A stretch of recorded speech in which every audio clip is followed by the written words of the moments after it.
Welcome. Find a comfortable position, let your body settle, and allow your breathing to slow. Tonight, we are going to travel back, far back, to the earliest chapters of recorded human history. To a world of ancient cities, crumbling tablets, and rivers that have been flowing longer than memory itself. A world that, for a very long time, we could only read about in scripture. But slowly, carefully, one dig at a time, archaeologists have been brushing the dust from that world and bringing it back into the light. There is no rush tonight.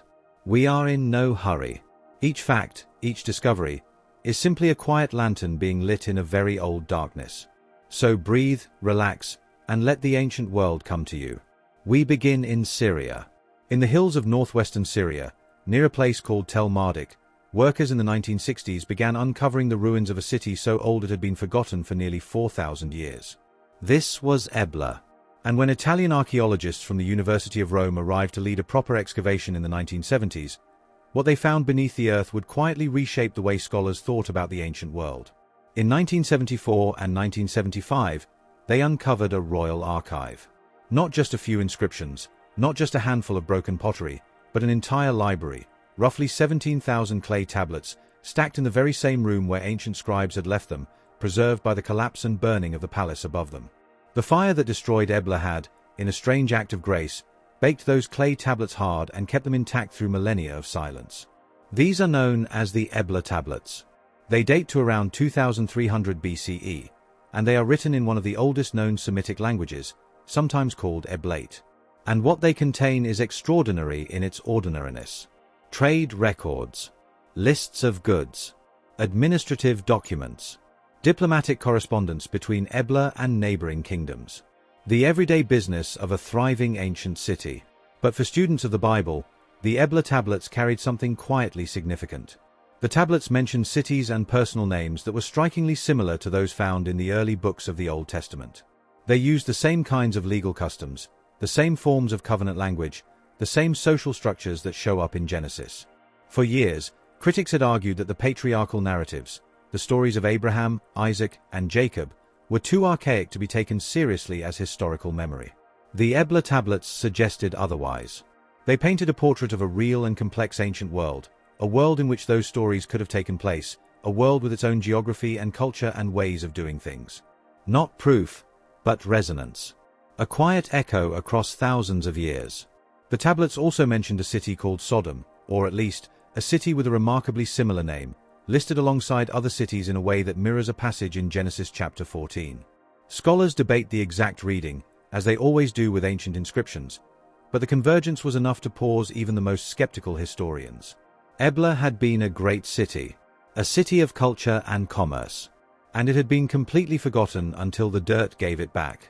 Let your thoughts drift as we move now from Syria further east, following the ancient rivers. The Euphrates and the Tigris, those two great rivers that cradle the land the Bible calls the cradle of civilization. Follow the Euphrates north and east into what is now central Syria, and you come to another ancient site. A place called Tel Hariri. And buried beneath that mound, archaeologists in the 1930s found the ruins of the ancient city of Mari. The Mari tablets are a collection of roughly 20,000 cuneiform texts, dating to around 1800 BCE. Like the Ebla tablets, they are administrative in nature, letters, legal documents, prophecies, royal correspondence. But they open a window onto the world of the ancient Near East in the time most historians associate with the patriarchal period of Genesis. What makes the Mari tablets so interesting is how they illuminate the customs and culture of nomadic and semi-nomadic peoples in that era. The tablets describe tribes moving through the region with their flocks, making and breaking covenants with settled cities, living lives that were neither fully urban nor fully wild. They were peoples of the in-between. And this, many scholars note, fits almost precisely the way the patriarchs are described in Genesis. Abraham moving from Ur to Haran to Canaan, his household and flocks traveling with him, making alliances, digging wells, negotiating with local rulers. The Mari tablets also contain names with strong similarities to biblical names. Names like Benjamin, names that follow the same linguistic patterns as those in Genesis. They record a cultural world of covenant ceremonies, of sacrifice, of the cutting of animals to seal agreements, which echoes the strange and solemn covenant ritual in Genesis chapter 15, where God passes between divided animals as a smoking furnace and a burning torch. These were not isolated biblical inventions. They were real practices, recorded in real archives, from real people living in the real ancient world. The Bible, it turns out, was not writing in a vacuum. Rest with that for a moment. Thousands of tablets, thousands of ordinary records, and threaded through them, quietly and without ceremony, a confirmation that the world described in the oldest biblical stories was a world that genuinely existed. We move now slightly northeast, to a place called Yorgan Tepe in modern Iraq. Here, between the 1920s and 1930s, excavators uncovered the ruins of the ancient Hurrian city of Nuzi. And at Nuzi, they found thousands more tablets, the Nuzi tablets, dating to roughly 1500 BCE, a few centuries after the patriarchal period but preserving legal customs that were likely much older. The Nuzi tablets are legal and social documents, marriage contracts, adoption records, property transfers, the fine-grained business of ancient domestic life. And for biblical scholars, they are remarkable because they describe customs that appear almost word for word in the patriarchal narratives of Genesis. At Nuzi, for example, it was customary for a childless wife to give her servant to her husband as a secondary wife, so that the household could have an heir. The child born of the servant would legally belong to the primary wife. If you are familiar with the story of Sarah and Hagar in Genesis 16, you will recognize this immediately. Critics had sometimes treated this story as strange or invented. The Nuzi tablets showed it was simply the normal legal custom of the ancient Near East. At Nuzi, a man who had no son could adopt a trusted servant as his heir. But if a biological son was later born, the adopted heir would step aside. This mirrors Abraham's concern in Genesis 15, when he wonders aloud whether his servant Eliezer will have to be his heir, since he has no children. That is not a casual remark. It is a reference to a specific legal reality, one that the Nuzi tablets confirm was genuine and widespread. At Nuzi, household gods, small figurines representing the family deity, were often passed down as proof of inheritance rights. In Genesis 31, Rachel steals her father Laban's household gods when she and Jacob flee. For centuries, readers found this episode puzzling. Why would Rachel bother? The Nuzi tablets explain it perfectly. Those figurines represented legal title to property. Rachel was not being superstitious. She was being strategic. These small convergences, these quiet alignments between ancient legal records and biblical narrative, do not prove the Bible true in any theological sense. But they do something perhaps equally important. They place it firmly in its world. They confirm that the stories were told by people who knew the customs, who lived inside the culture, who described things accurately. The details are too specific, too legally precise, to be the inventions of a much later time. Breathe. Let the tablets and the clay and the ancient courtrooms settle gently into your mind. Now we travel to an entirely different kind of ancient text.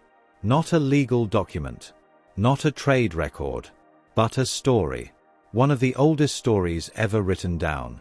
A story about a great flood that covered the earth, about a man chosen by the gods to build a boat and survive, about animals brought aboard, about a dove sent out to search for dry land. You may think you know this story, but this version was carved into clay tablets in ancient Mesopotamia, and it is thousands of years older than the book of Genesis. This is the Epic of Gilgamesh. Gilgamesh was a king, possibly a real historical king of the Sumerian city of Uruk, who became the hero of one of the world's first great literary works. The epic follows him on a quest for immortality, through grief and adventure and failure and acceptance. And in its 11th tablet, it contains the flood story. The hero of the Mesopotamian flood narrative is a man named Utnapishtim. He is warned by a god that a great flood is coming. He is told to build a boat. He is given exact dimensions. He loads the boat with animals, with his family, with craftsmen and goods. The flood comes and destroys everything. After many days, the waters recede. He sends out birds, a dove, a swallow, a raven, to search for dry land. He comes to rest on a mountain. He offers a sacrifice. The gods smell the sweet offering and gather around it. The parallels with Noah's flood in Genesis are so close, so detailed, that they cannot be coincidental. Scholars debate the direction of influence. Did one story borrow from the other? Did both descend from an even older common source? Did both stories preserve a cultural memory of a real catastrophic ancient flood, perhaps in the Black Sea region or the Persian Gulf? What matters for our purposes tonight is simply this: the flood story is ancient. It is not a late invention. It was being told in Mesopotamia long before the Hebrew scriptures were compiled. It was part of the deep cultural memory of the ancient Near East, shared across civilizations and languages and centuries. The Epic of Gilgamesh does not undermine the biblical flood narrative. It places it in a vast and ancient conversation about the fragility of the world and the mercy of the divine. The tablets on which this story was preserved were found in the ruins of the library of the Assyrian king Ashurbanipal at Nineveh, in what is now northern Iraq. They were excavated in the 1840s and 1850s.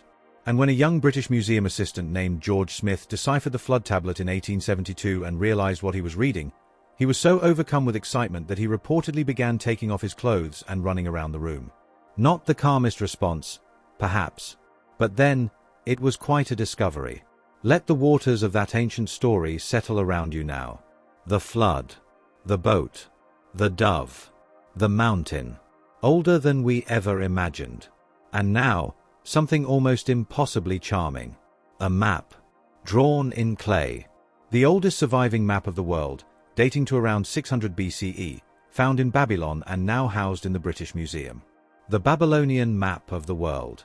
It is not a large object. It fits in the palm of a hand, roughly. A clay tablet, partially broken, with a circular diagram scratched into its surface. In the center is a rectangle representing Babylon.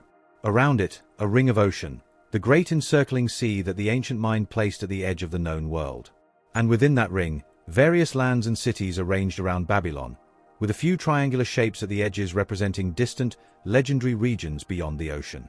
By modern standards, it is almost comically inaccurate. Large swaths of the world are missing entirely. There is no Europe, no Africa, no Asia as we know them. Just Babylon at the center, a few known neighbors, and then the sea, and then mystery. But that is exactly what makes it beautiful. This is not a cartographic error. It is an honest record of what one ancient civilization knew and did not know. It is a map drawn from the inside of a world that had no satellites, no explorers with compasses, no global trade routes. They knew their rivers, their cities, their neighbors. They knew there was something beyond the sea. And they marked those outer regions as places of wonder and strangeness, inhabited by mythological creatures and impossible distances. The Babylonian map of the world is a reminder that the people of the ancient Near East were not primitive. They were thoughtful. They were curious. They were trying to make sense of the world with the tools they had. And they drew it on clay, and baked it, and left it for us to find 26 centuries later. The world they lived in was the world of the Bible. The rivers on that map are the rivers of Genesis.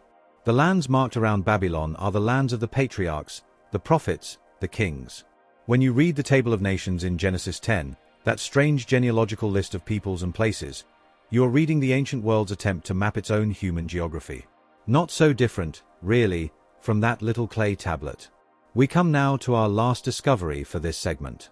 And it is, in some ways, the key that unlocked every other discovery we have talked about tonight.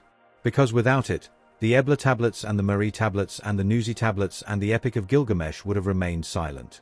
We could have found them, held them, studied their shapes, and understood nothing. The Rosetta Stone. In 1799, a French soldier named Pierre-François Bouchard was supervising construction work near the Egyptian town of Rashid, known to Europeans as Rosetta, during Napoleon's Egyptian campaign. While workers were digging to reinforce a fort, they unearthed a large, dark slab of granodiorite stone. It was heavy, polished, and covered on one face with writing. 3 different scripts, stacked in 3 distinct bands. At the top, Egyptian hieroglyphics. In the middle, Demotic script. At the bottom, Ancient Greek. The stone dated to 196 BCE, and it recorded a priestly decree honoring the pharaoh Ptolemy V. The same text, written 3 times, in 3 languages. For scholars who could read ancient Greek, this was extraordinary. Because if the same message was written in all 3 scripts, then the hieroglyphics could, in theory, be decoded. Scholars had been staring at Egyptian hieroglyphics for centuries, unable to crack them. They had guessed, theorized, and largely failed. But the Rosetta Stone was a key. It took decades of work. British polymath Thomas Young made early progress. But it was a French scholar named Jean-François Champollion who, in 1822, finally cracked the hieroglyphic code. He realized that hieroglyphics were not purely symbolic, as many had assumed, they also represented sounds. They were a mixed system, part logographic, part phonetic. And once that door was open, the entire written history of ancient Egypt began to speak. Thousands of inscriptions, temple walls, papyrus scrolls, tomb texts, all of it suddenly readable. And in that vast recovered library, scholars found references to places and peoples and events that touched, again and again, on the world of the Bible. Egyptian records of Semitic peoples. References to a place called Canaan. Documents from the reign of pharaohs mentioned in scripture. The decipherment of hieroglyphics did not just open Egypt, it opened the entire ancient Near East. Because the success of Champollion inspired others to tackle cuneiform, the wedge-shaped script of Mesopotamia, which was the script of those Ebla and Mari and Nuzi tablets we visited earlier. One stone. One inscription written in 3 languages by a forgotten scribe in 196 BCE. And from that stone, an entire lost world learned to speak again. The Rosetta Stone is now in the British Museum in London, where it has been since 1802. It is one of the most visited objects in the world. People stand before it and stare, sometimes not entirely sure why it moves them. But perhaps they sense it. The weight of all that silence that it broke. The darkness that it lit. And so we come gently to the close of our first journey. Tonight we have visited the clay libraries of Ebla and Mari, where the world of the biblical patriarchs left its quiet fingerprints. We have sat with the legal records of Nuzi, and found inside them the customs of Abraham and Sarah and Rachel. We have heard the oldest flood story in the world, carved into a tablet in ancient Babylon. We have held a tiny map of the world made by people who knew they did not know everything.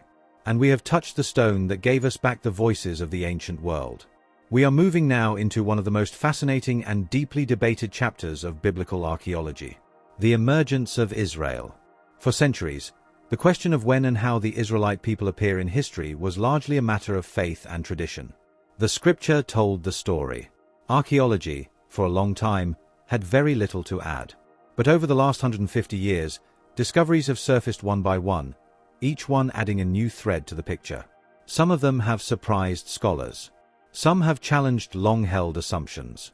Some have quietly confirmed what careful readers of the text had always suspected. Tonight, we will visit 7 of those discoveries. We will take our time with each one. There is no hurry. The ancient world waited thousands of years to be found. It can wait a little longer while we rest. We begin in Egypt.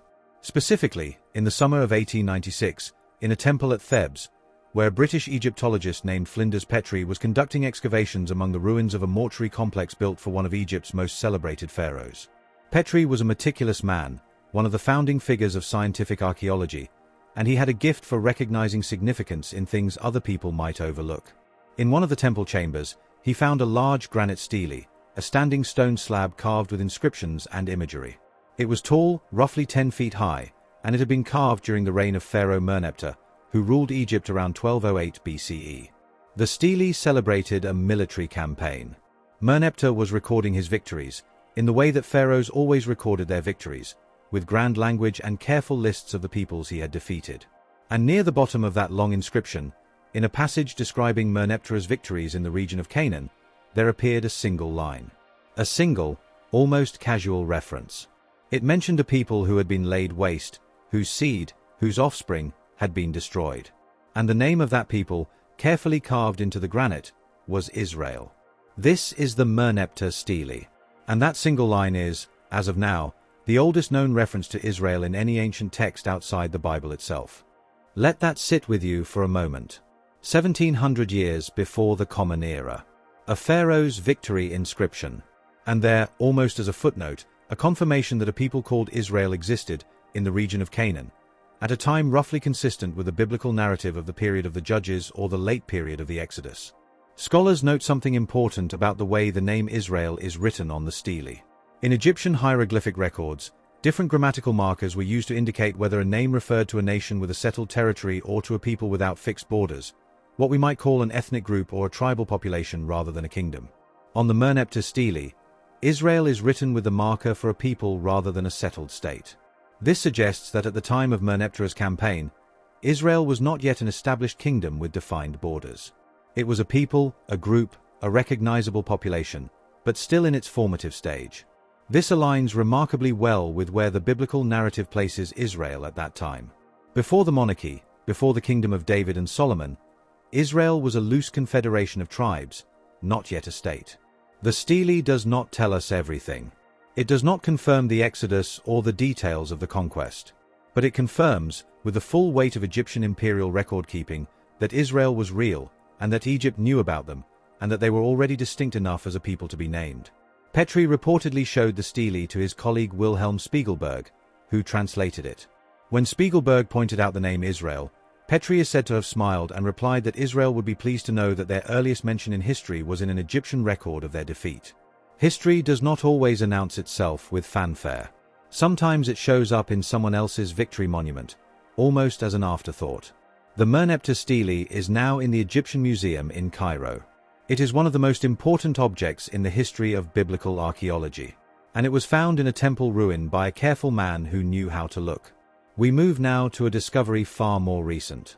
Far smaller, in terms of physical size, but in terms of what it may represent, perhaps among the most startling finds of recent decades. In 2019, a team of researchers announced the discovery of a tiny folded lead tablet found in archaeological layers on Mount Ebal in the northern West Bank. Mount Ebal is not a minor location in the biblical text. It is, in fact, one of the most dramatically significant sites in the entire narrative of the Israelite settlement. In the book of Deuteronomy, Moses instructs the Israelites that when they enter the land, they are to gather at two mountains, Mount Gerizim and Mount Ebal, and there they are to enact a great ceremony. Blessings would be proclaimed from one mountain, and curses from the other. Mount Ebal was the mountain of curses. And in the book of Joshua, this ceremony is carried out, exactly as Moses instructed. The site on Mount Ebal had been excavated in the 1980s by a Jewish archaeologist named Adam Zertel, who discovered what he believed to be an ancient altar dating to the early Israelite settlement period, possibly the very altar mentioned in Joshua. That discovery was debated. But what was found in the same layers of excavation, only fully analyzed decades later using a technique called tomographic scanning, added an entirely new dimension to the site. The small lead tablet, when scanned and unfolded digitally, was found to contain a text. And that text, written in an early alphabetic Hebrew script, appears to contain a curse formula, an invocation of divine judgment against those who violate a covenant. Some researchers believe it contains the name of God in an early Hebrew form. If the dating and the reading hold up under continued scholarly scrutiny, this would be the earliest known Hebrew inscription ever found. Predating the famous Gezer calendar. Predating the Tel Dan stele. Pushing the evidence for early Hebrew literacy back to the period of the settlement itself. This discovery is still being debated by scholars, as new discoveries always are. The reading of ancient scripts is painstaking and contested work, and caution is warranted.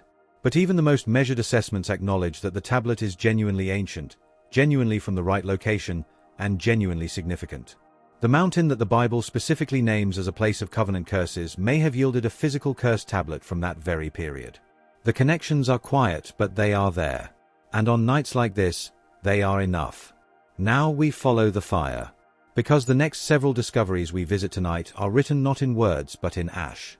In the ancient world, the end of a city was often announced by burning. When armies conquered, they burned.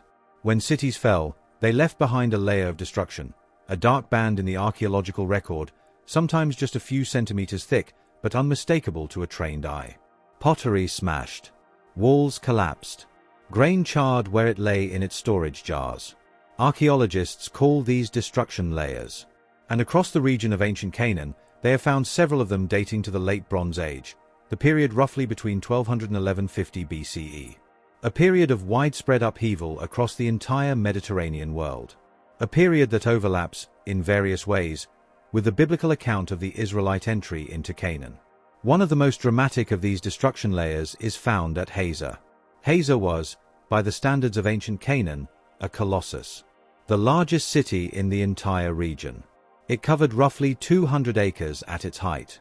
It had massive fortifications, elaborate temples, and a population that may have reached 40,000 people. In the ancient world, this was a metropolis. And the Bible knows it.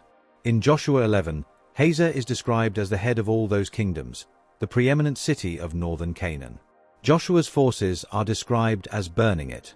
When archaeologists excavated Hazor, Excavations began under John Garstang in the 1920s and continued famously under Yigal Yardin in the 1950s and 1960s, and have continued under Amnon Ben Tor since the 1990s.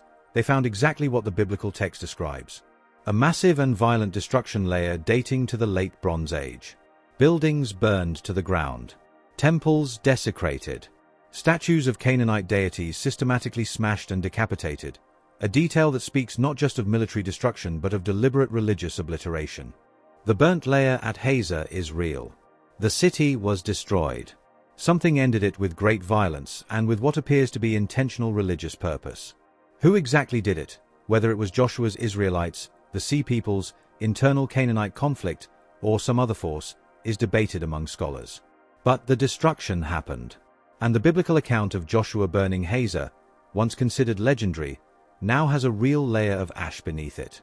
Amnon Ben Tor, who has excavated Hazor for decades, has argued that the specific pattern of destruction, particularly the deliberate desecration of cult objects, points to Israelites as the most likely destroyers.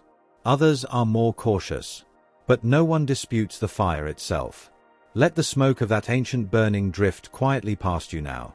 And then there is Jericho, perhaps the most famous city in the entire story of the biblical conquest. The walls that fell to trumpets and marching feet.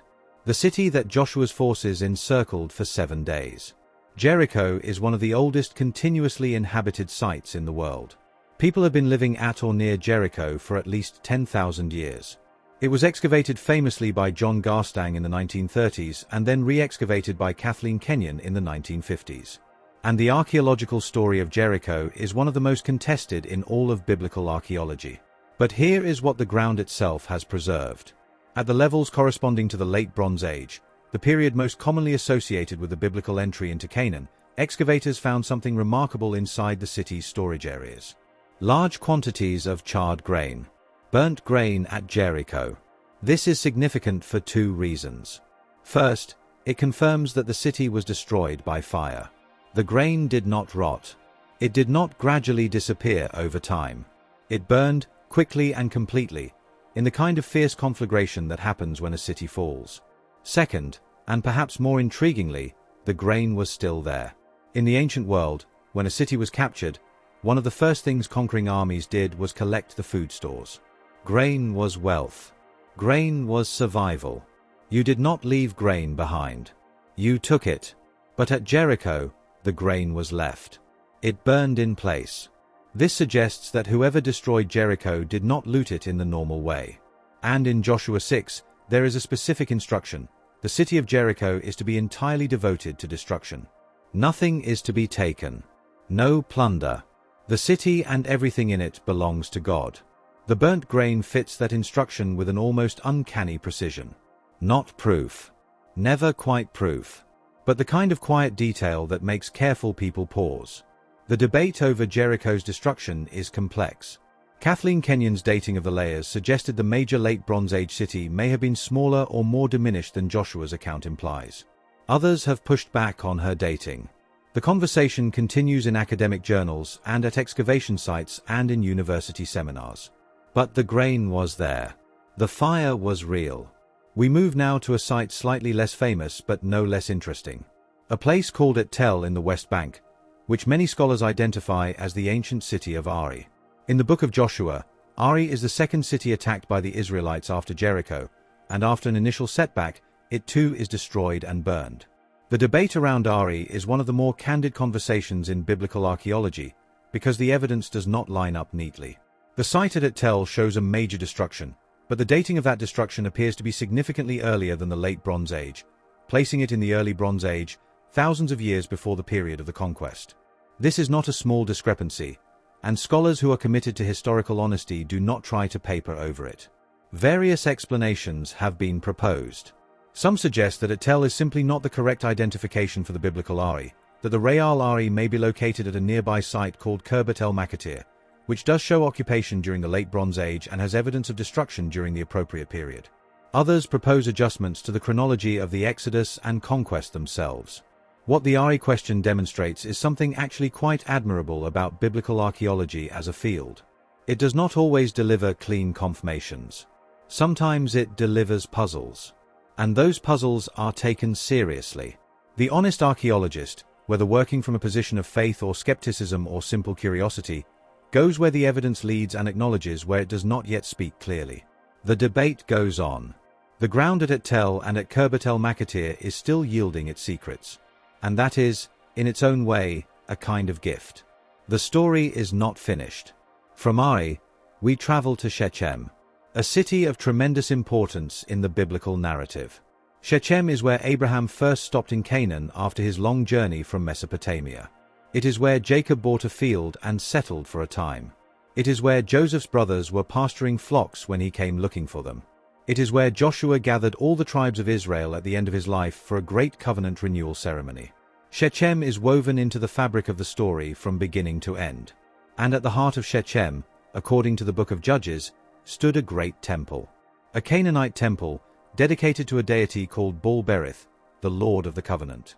In Judges 9, during a particularly violent episode involving a man named Abimelech, the people of Shechem are said to have taken refuge in this temple stronghold.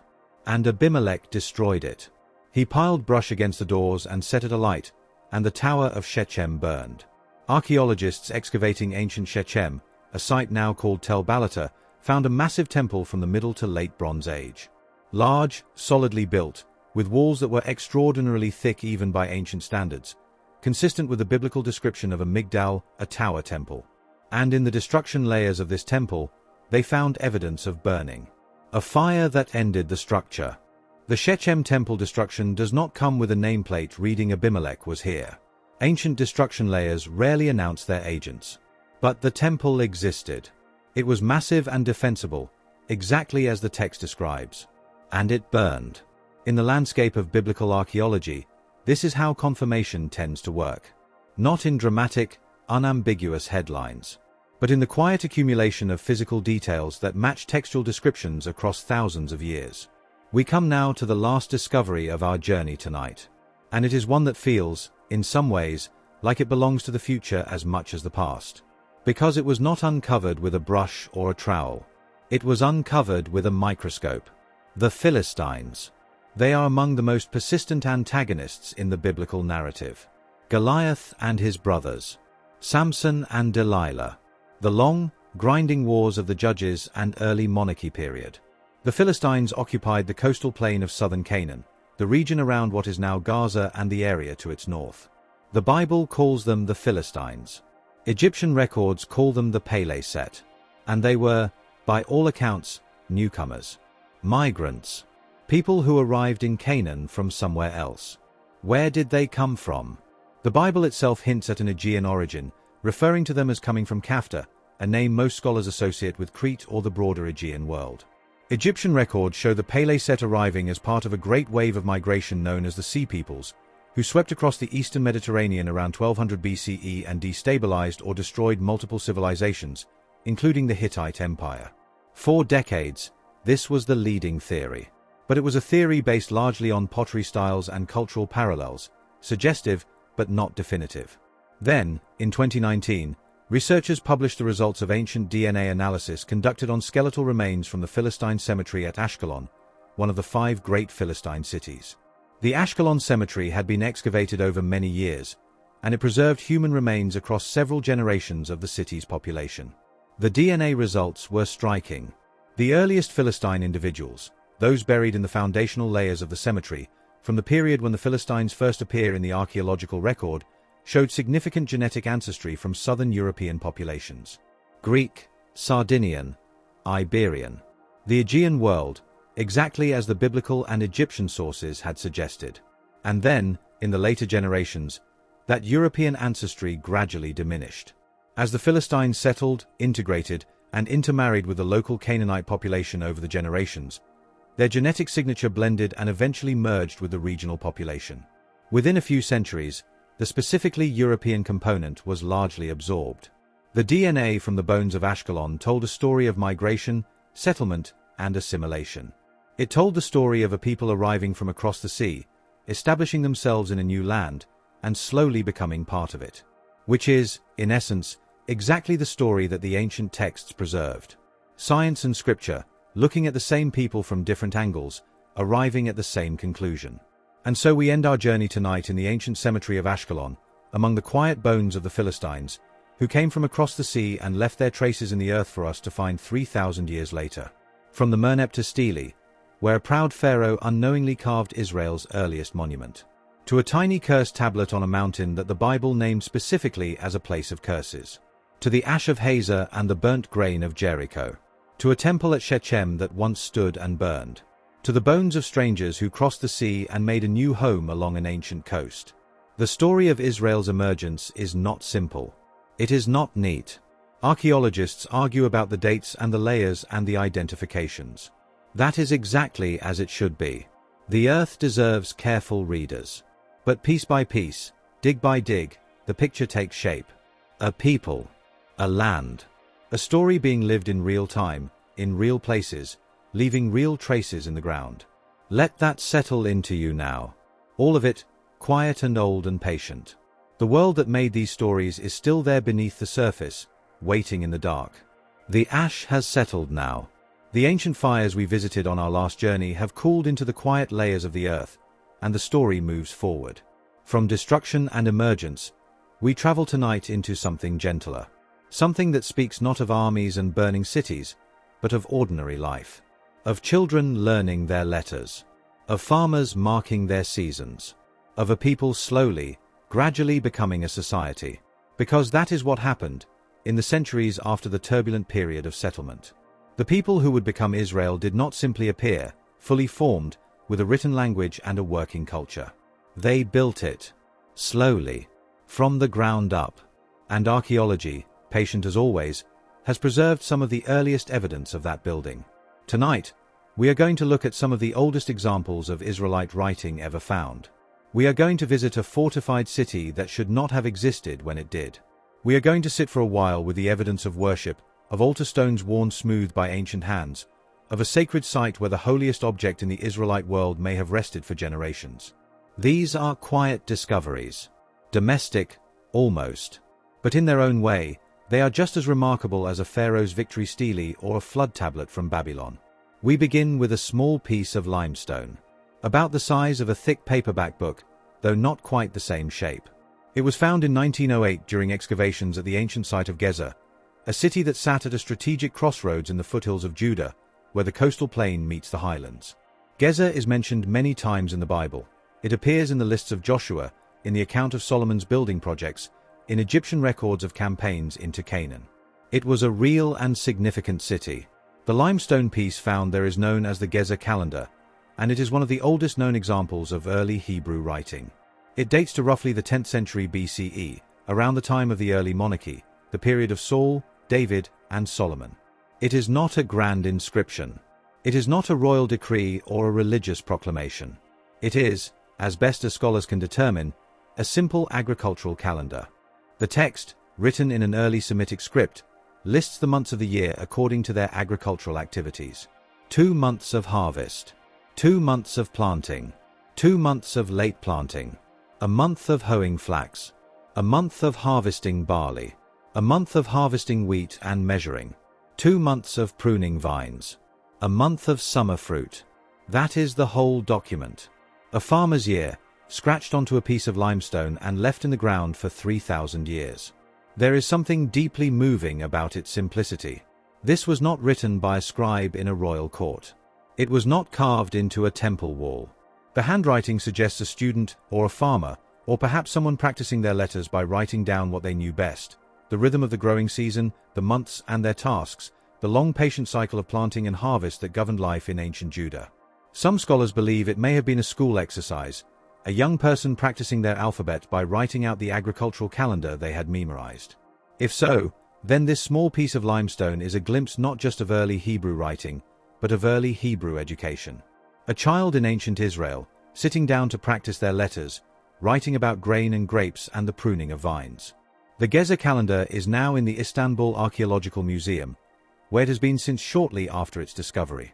It is not the most dramatic artifact in the collection, but there is a quiet intimacy to it that the grand inscriptions lack. It smells, faintly across the millennia, of dust and harvest and the ordinary turning of days.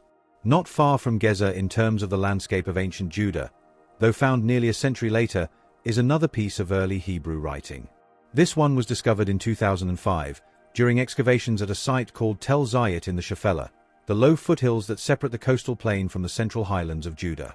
Tel Zayit was a small site, a modest ancient town, not the kind of place that usually produces headline finds.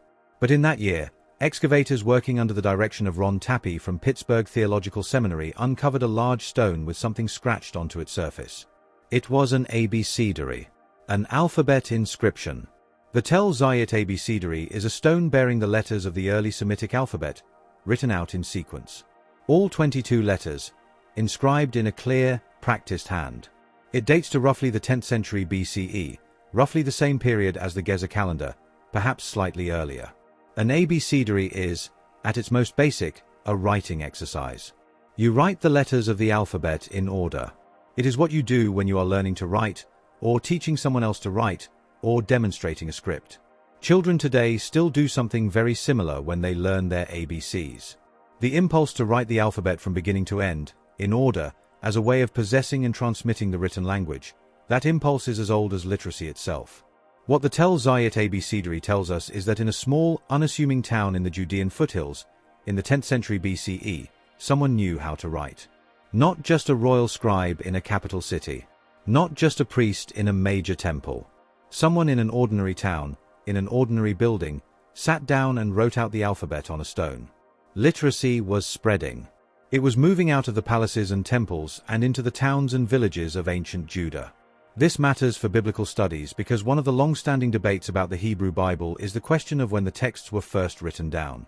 Skeptics have sometimes argued that the Israelites of the early monarchy period were largely illiterate, and that the biblical narratives could not have been composed or transmitted in writing until much later. The Gezer calendar and the Tel Zayit abecedary push back quietly against that argument. Writing was happening in 10th century Judah. It was not confined to scribal elites. The technology of the written word was, at that period, already making its way into the broader society. The stone from Tel Zayit was found built into a later wall, reused as building material, as ancient stones so often were. The alphabet written on it was already old and perhaps no longer fully legible to the people who built with it. A piece of someone's learning, embedded in a wall, preserved without anyone intending to preserve it. Let that image rest with you for a moment. The alphabet, built into a wall, holding things up without anyone knowing it was there.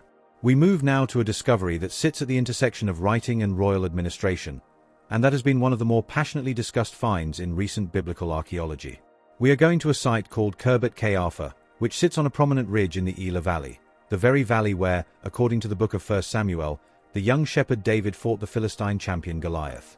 In 2008, during excavations at Khirbet Qeiyafa led by Yossi Garfinkel of the Hebrew University of Jerusalem, a pottery shard was found with writing on it. Not a stone this time, but a piece of broken pottery, what archaeologists call an ostracon. The inscription was in ink, in an early alphabetic script, and it dated to approximately the late 11th or early 10th century BCE. This is the Khirbet Qeiyafa ostracon, and its reading has been the subject of considerable scholarly debate, partly because the ink has faded over 3,000 years and the text is difficult to decipher with certainty. But several readings have been proposed, and the most widely discussed suggests that the text contains ethical and social instructions. Words about not oppressing the poor, about providing for widows and orphans, about honoring the king. If that reading is correct, it would be the oldest known example of a Hebrew text with social and moral content, pushing the tradition of biblical social legislation, with all its concern for the vulnerable and the marginalized, back to the very beginning of the monarchy period. The debate over the exact reading of the ostracon continues. Ancient ink on ancient pottery is not always cooperative. But the artifact itself is not in question. It is real. It is old. It is written. And it was found in exactly the period and the region where the earliest monarchy narratives of the Bible are set. But the ostracon is only half the story at Khirbet Qeiyafa, because the site itself is remarkable, quite apart from anything written on it. Khirbet Qeiyafa is a fortified city, and what makes it extraordinary is its date. The fortifications at Khirbet Qeiyafa, the massive stone walls, the two city gates, the carefully planned urban layout, all date to the late 11th or early 10th century BCE. This is significant because it falls squarely in the period that the Bible associates with the early reign of David. For many years, a significant school of archaeological thought held that there was no real Israelite state infrastructure in the 10th century. That the stories of David and Solomon reflected later idealization of a simpler, less organized reality. That the kind of fortified city construction described in the biblical account of Solomon's building projects could not have existed so early. Herbert K. Arthur complicated that argument considerably. Here was a well-planned, well-built, fortified city, with not one but two gates, a feature that appears in the biblical description of Israelite city planning, sitting in the Elah Valley, dating to exactly the period in question. It showed centralized planning, organized labor, and the kind of administrative capacity that a functioning state, however early, would require. The site also showed almost no pig bones in its refuse deposits. In the ancient Near East, pigs were a common food animal. At Philistine sites, pig bones are abundant. At this site, they were nearly absent. This is one of the markers archaeologists use to identify Israelite versus non-Israelite populations, because the avoidance of pig is a distinctive feature of the Israelite cultural and religious system, rooted in the dietary laws of the Torah. Herbert K. Arthur was, it seems, an Israelite city. A real, organized, fortified Israelite city. In the Elah Valley. In the 10th century. Where the stories say there should have been one. The city was eventually abandoned and never rebuilt, which is why it survived so well. No later construction disturbed the early layers. It was simply left, and the earth covered it, and 3,000 years later the archaeologists came. From the Elah Valley we move now to the Shephelah lowlands, to a site called Tel Beth Shemesh. Beth Shemesh is a name that will be familiar to anyone who has read the books of Samuel, because it appears in one of the stranger and more dramatic episodes in that text, the story of the Ark of the Covenant being returned to Israel by the Philistines, who had captured it in battle and then found themselves afflicted by terrible misfortunes wherever the ark was kept. The ark was sent back on a cart drawn by cows, which carried it of their own accord to Beth Shemesh, where it was received with great rejoicing and sacrifice. Beth Shemesh was a border town, sitting at the edge of Israelite and Philistine territory. It changed hands multiple times in the turbulent centuries of the Judges and early monarchy. And it was excavated multiple times, with major excavation campaigns in the early 20th century and again beginning in 1990 under the direction of Shlomo Bunemovitz and Zvi Lederman. Among the discoveries at Beth Shemesh were altar installations, stone structures used for sacrifice and religious ritual, dating to the Iron Age, the period of early Israelite settlement and the early monarchy. These were not grand temple altars. They were small, domestic in scale, the kind of religious installations that would have served a community or a household rather than a royal or priestly institution. The Beth Shemesh altars are part of a broader pattern of evidence for Israelite religious practice outside the major cult centers. In the period of the Judges and early monarchy, before the Jerusalem temple was built, Israelite worship was dispersed. It happened at local high places, at household shrines, at small altars in ordinary towns. The biblical text acknowledges this, sometimes disapprovingly. The books of Kings repeatedly criticize the people for sacrificing at the high places rather than exclusively in Jerusalem. The altars at Beth Shemesh give physical form to that dispersed religious landscape. Real stones, real installations, real places where real people brought their offerings. Religion in ancient Israel was not always the grand ceremonial affair of the temple texts. It was also this. Small. Local. Built from the stones that were near at hand. And now we come to perhaps the most evocative site of our journey tonight. A place called Shiloh. Shiloh sits in the central highlands of Canaan, in the tribal territory of Ephraim. In the biblical narrative, Shiloh holds a unique and solemn place. It is where the tabernacle, the great tent sanctuary that the Israelites had carried through the wilderness, was set up after the initial settlement of the land. Shiloh was, for several generations, the central sanctuary of Israel, the place where the Ark of the Covenant rested, the place where the annual pilgrimage festivals were observed, the place where the priest Eli raised the young Samuel, the place where Hannah prayed in anguish for a son and was mistaken for a drunk by the old priest watching her lips move. Shiloh was the heart of early Israelite religious life. And then it was destroyed. The Philistines, in the great battle of Aphek described in 1 Samuel 4, captured the Ark of the Covenant and, it is implied, ravaged the sanctuary at Shiloh. The prophet Jeremiah, writing centuries later, could still invoke the destruction of Shiloh as a warning. God destroyed Shiloh, he tells his audience, and he can destroy Jerusalem too. Archaeologists have excavated at ancient Shiloh, a site now called Kirbet Selan, in multiple campaigns. And they have found evidence that speaks, quietly but clearly, to the biblical account. Excavations have revealed occupation layers at Shiloh that correspond to the period of the Judges and the early settlement. exactly the period when the Bible places the tabernacle there. The pottery and material culture from these layers are consistent with Israelite occupation.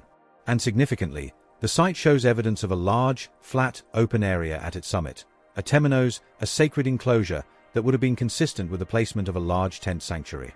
Not the sanctuary itself, which was by definition portable and would leave no permanent stone foundation, but the space prepared for it, the cleared and leveled area where it would have stood.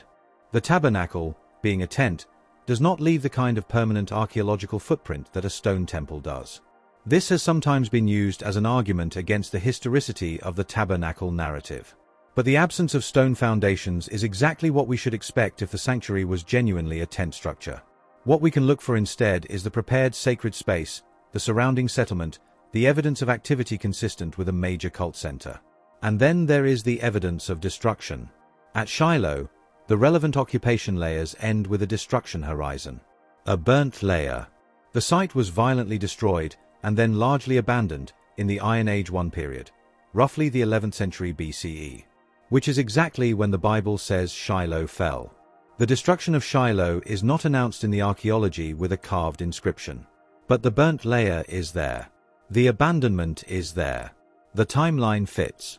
And at Shiloh, excavators have also found altar remains. Stone structures consistent with sacrificial installations, dating to the period of Israelite occupation.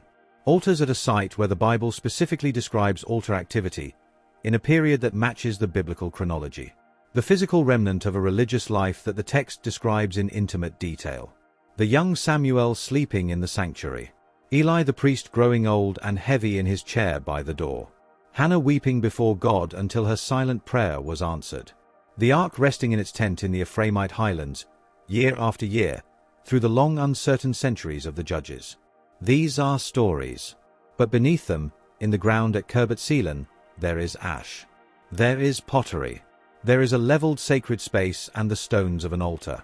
The stories were being told about a place that was real, about events that left their mark in the earth. Tonight we have traveled through the emergence of Israelite literacy.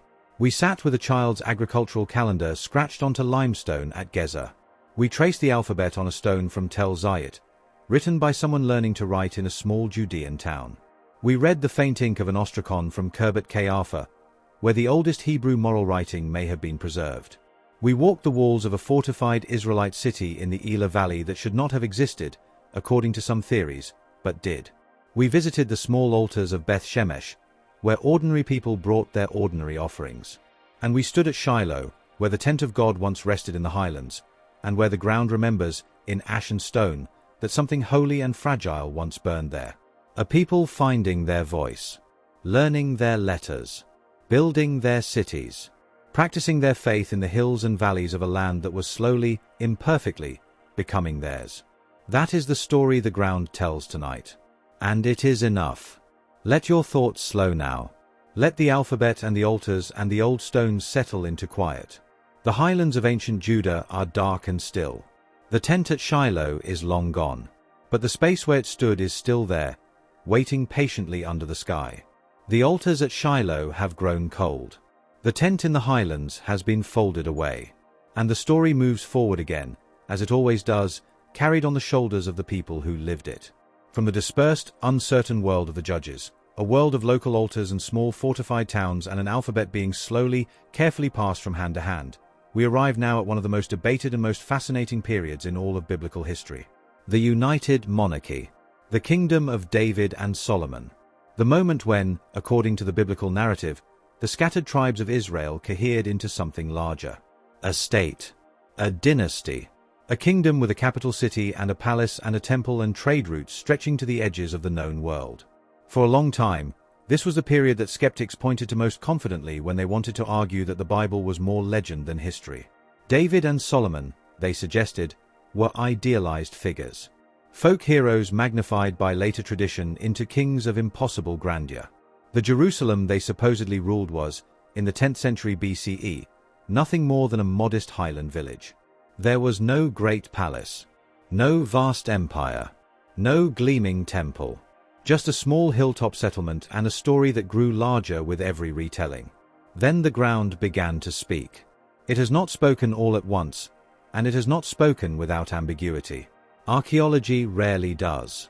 But across the last several decades, at sites scattered from the Galilee in the north to the Negev in the south, a picture has been assembling itself.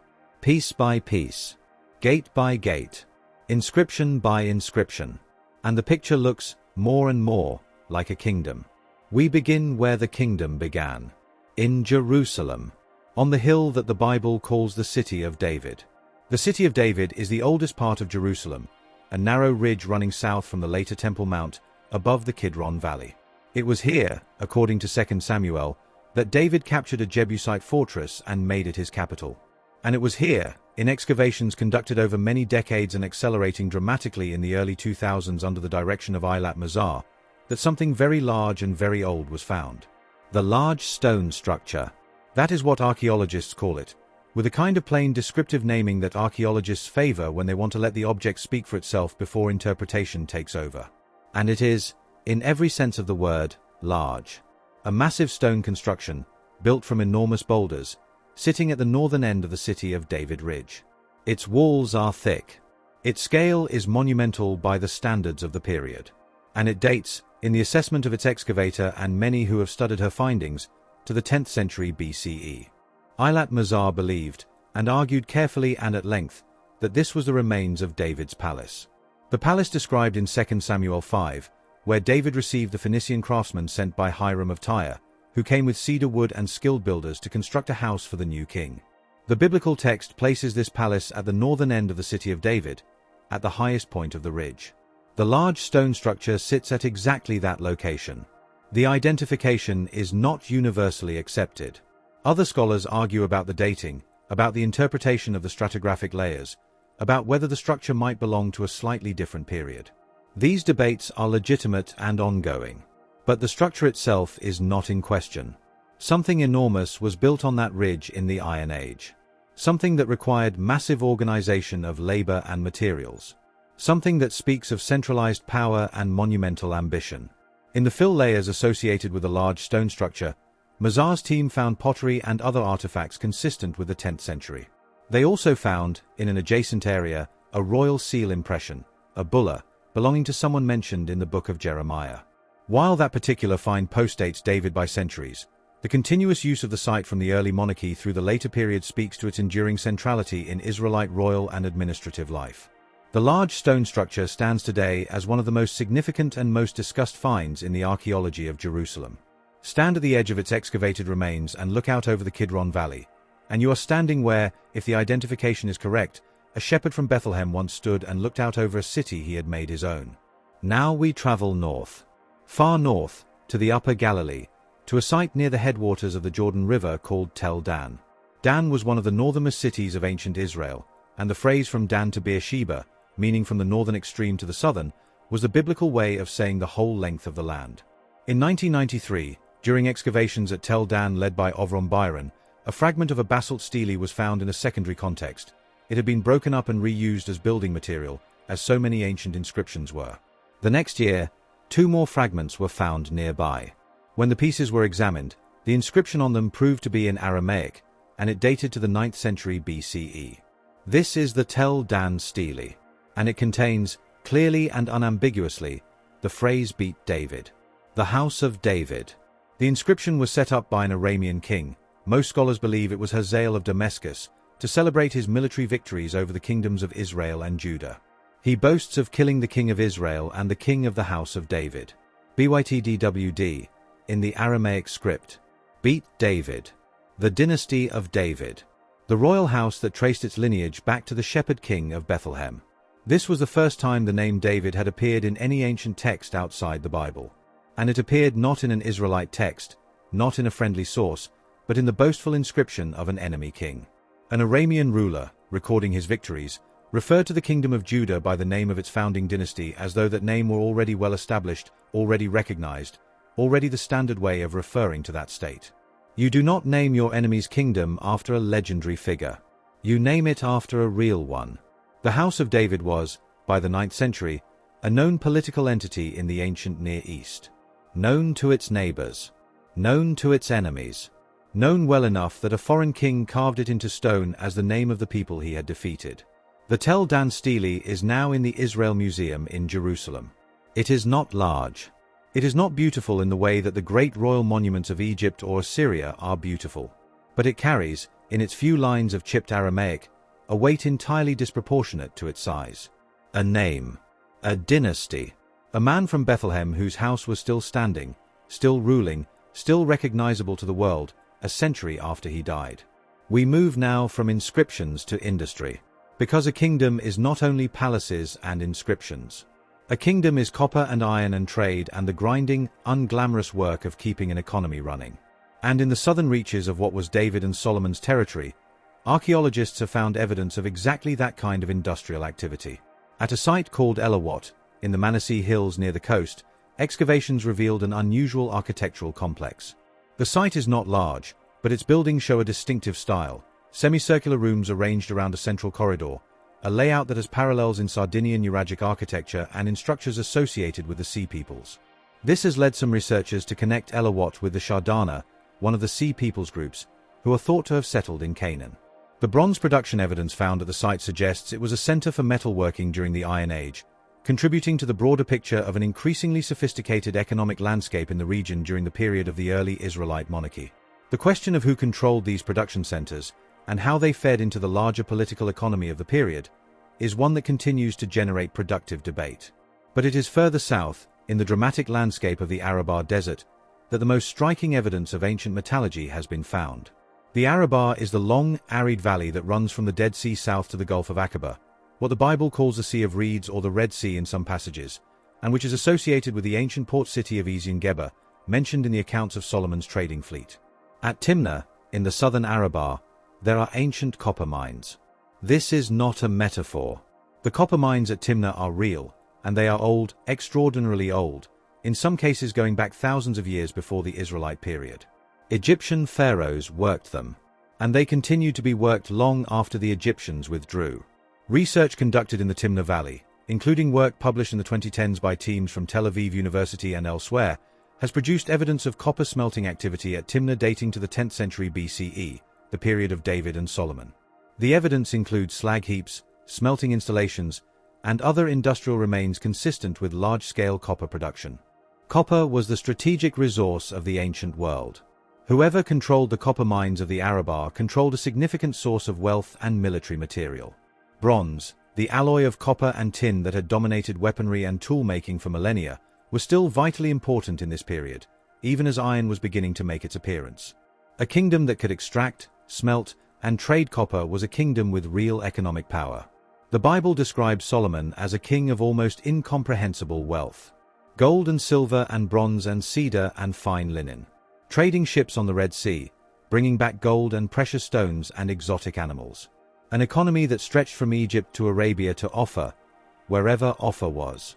For a long time, this seemed like the kind of extravagant legend that accumulates around great kings in retrospect. The copper mines at Timnah and the smelting works at Ezion-Geber do not confirm the full splendor of Solomon's court. But they confirm that the region under Israelite control in the 10th century contained real, significant, exploitable industrial resources. The wealth had to come from somewhere. It came, at least in part, from the desert. At Ezion-Geber itself, Solomon's port on the Red Sea, from which his trading fleet was said to have sailed, excavations in the mid-20th century by Nelson Glueck uncovered what he identified as large smelting works, industrial installations for processing copper ore. Glueck famously called it King Solomon's Mines, capturing the public imagination in a way that academic caution rarely manages. Later scholarship revised some of Glueck's interpretations, and the identification of specific structures has been debated. But the presence of significant metallurgical activity in the region during the relevant period has not been seriously challenged. The sea route from Ezion-Geber down the Red Sea and into the Indian Ocean trade network was one of the great arteries of ancient commerce. And Solomon, according to the text, opened it. Now we return to the heartland of Canaan, and to one of the most elegant convergences in all of biblical archaeology. The story begins with a list. In 1 Kings 9, in a passage describing Solomon's building projects, the text mentions 3 cities that Solomon fortified and rebuilt: Hazor, Megiddo, and Gezer. He built their walls. He built their gates. These 3 cities, in the biblical account, were upgraded into major administrative and military centers of the Solomonic kingdom. Now here is where archaeology does something quietly thrilling. At all three sites, Hazor, Megiddo, and Gezer, excavators found remarkably similar city gates. Six-chambered gates, meaning gates with 3 guardrooms on each side of the entrance passage, for a total of 6 chambers flanking the approach. This was a distinctive architectural design, and it appears at all 3 cities in strata dating to the Iron Age, broadly consistent with the 10th century. When Yigal Yardin excavated at Hazor in the 1950s and recognized the 6-chambered gate there, he went back to the earlier reports of the excavations at Megiddo and realized that the gate found there followed the same plan. He then predicted, on the basis of the biblical passage listing all 3 cities together, that a similar gate would be found at Gezer. Subsequent excavations at Gezer confirmed his prediction. A 6-chambered gate, the same design, the same period. This is not coincidence. This is a building program. A centralized architectural initiative, rolling out the same gate design across the kingdom's key cities, the way a modern government might mandate the same design specifications for its border checkpoints. It is the physical signature of an organized state, expressing its authority through consistent, recognizable architecture. The gates at Hazor, Megiddo, and Gezer do not prove that Solomon personally ordered their construction. Archaeology cannot reach that far into administrative detail. But they demonstrate, beyond reasonable doubt, that a centralized political authority was operating in the region during this period, capable of designing and executing a coordinated building program across multiple major cities simultaneously. The 6-chambered gate at Gezer is particularly resonant because of another convergence. The Bible mentions, in the same passage, that Pharaoh of Egypt captured Gezer, burned it, and gave it as a dowry to his daughter when she married Solomon. Egyptian records from roughly this period do mention a pharaoh campaigning in Canaan, and the destruction layer at Gezer corresponds to this general period. The biblical claim that Gezer passed from Egyptian to Israelite control in the 10th century, and was subsequently rebuilt by Solomon, has a multi-layered archaeological echo at the site itself. At Megiddo, the architecture tells further stories. Among the most debated structures in the entire archaeology of ancient Israel are the large stable complexes found at Megiddo. These are long, colonnaded buildings divided into stalls, with stone pillars, stone troughs, and a layout entirely consistent with housing horses. The Bible mentions that Solomon had horses and chariots, that Megiddo was one of his chariot cities, that he amassed a significant military force built around chariot warfare. The Megiddo horse stables were identified and excavated in the early 20th century and attributed enthusiastically to Solomon. Later scholarship pushed back, arguing that the stables dated to the period of the Northern Kingdom under Ahab in the 9th century, rather than to the 10th century Solomonic period. The debate over their dating continues, with different scholars reading the stratigraphic evidence differently. But here is what is not in dispute. Megiddo had, at some point during the Iron Age, large and elaborate stable installations capable of housing significant numbers of horses. Whether they belong to Solomon's administration or to the later Omride dynasty, they represent a level of military and logistical organization that fits the biblical portrait of a sophisticated, horse-centered military establishment. The stables were real. The horses were real. The chariot-based military culture was real. Also at Megiddo, among the most refined architectural remains of the Iron Age in the region, are buildings constructed in a style recognizably linked to Phoenician craftsmanship. Protereolic capitals, decorative stone column tops with a distinctive scroll design, found at Megiddo and at other Israelite royal sites reflect the architectural aesthetic of the Phoenician coastal cities, particularly Tyre. And this matters because the Bible is very specific about the Phoenician connection in Solomon's building program. Hiram, king of Tyre, was Solomon's chief partner in the great building projects. Phoenician craftsmen came to Jerusalem. Phoenician cedar and cypress were shipped down the coast and overland to the building sites. Phoenician architectural expertise was, in the biblical account, central to the construction of the temple and the palace complex. The Phoenician-style buildings and architectural elements at Megiddo and other sites in the Israelite heartland reflect precisely this cultural and commercial relationship. The aesthetic of the Phoenician coast showing up in the architecture of the Israelite highlands. Trade and partnership leaving their signature in stone. We come to our last discovery tonight, and it is one that takes us off the land entirely, out onto the water, into the ancient sea lanes of the Mediterranean. At the site of Tel Dor, on the Carmel coast of northern Israel, archaeologists have been working for decades to understand one of the most important ancient harbor cities in the region. Dor sat at the intersection of the land and sea routes that connected Egypt, Canaan, Phoenicia, and the wider Mediterranean world. It was a cosmopolitan place, a trading port, a city that knew the smell of salt and cedar and foreign goods. In the waters off the coast of Dor, maritime archaeologists have found ancient shipwrecks. Iron Age shipwrecks, dating to roughly the period of the early Israelite monarchy and the centuries surrounding it. These are not dramatic, fully preserved vessels like the famous Bronze Age ships found off the Turkish coast. They are fragments. Anchors, cargo, structural remains scattered across the seafloor. But they are real, and they are informative. The Iron Age shipwrecks at Dor contribute to our understanding of the maritime trade network that operated along the eastern Mediterranean coast in the period of the United Monarchy and beyond. They are physical evidence that the sea routes described in the biblical accounts of Solomon's trading ventures were real and active. Ships were sailing. Goods were moving. The ancient world was more connected, more commercially sophisticated, more globalized in its own way, than the purely landlocked reading of biblical history sometimes suggests. Solomon's trading ships sailing from Ezion-Geber on the Red Sea. Hiram of Tyre sending timber and craftsmen by sea to the Israelite coast.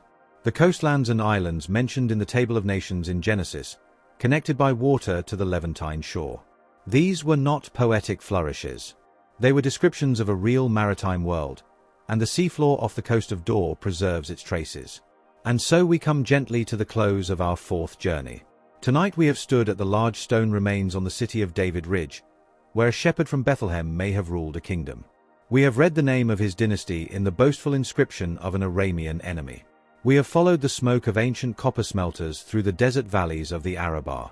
We have walked through matching gates at Hazor and Megiddo and Gezer, and felt in their architecture the hand of a centralized state. We have stood in the colonnaded stables where war horses were once kept. We have seen Phoenician craftsmanship in Israelite stone. And we have looked out from the Carmel coast toward the ancient sea lanes where ships carried the goods of the world. The kingdom of David and Solomon is one of the most contested subjects in biblical archaeology. The debates are real and the uncertainties are genuine. But the ground is speaking. And what it is saying, piece by careful piece, is that there was a state here. There was organization, and ambition, and trade, and monumental building, and a dynasty whose name was known to its enemies. Whether it was as grand as the Bible describes in every detail, only the earth knows for certain. And the earth is still being asked. Let the old kingdom settle into stillness around you now. The gates of Hazor and Megiddo and Gezer standing in the night. The copper fires of the Arabah burning low. The ships of Dor rocking gently in the dark water offshore. A kingdom. Real and imperfect and ancient, and there. The kingdom is dividing.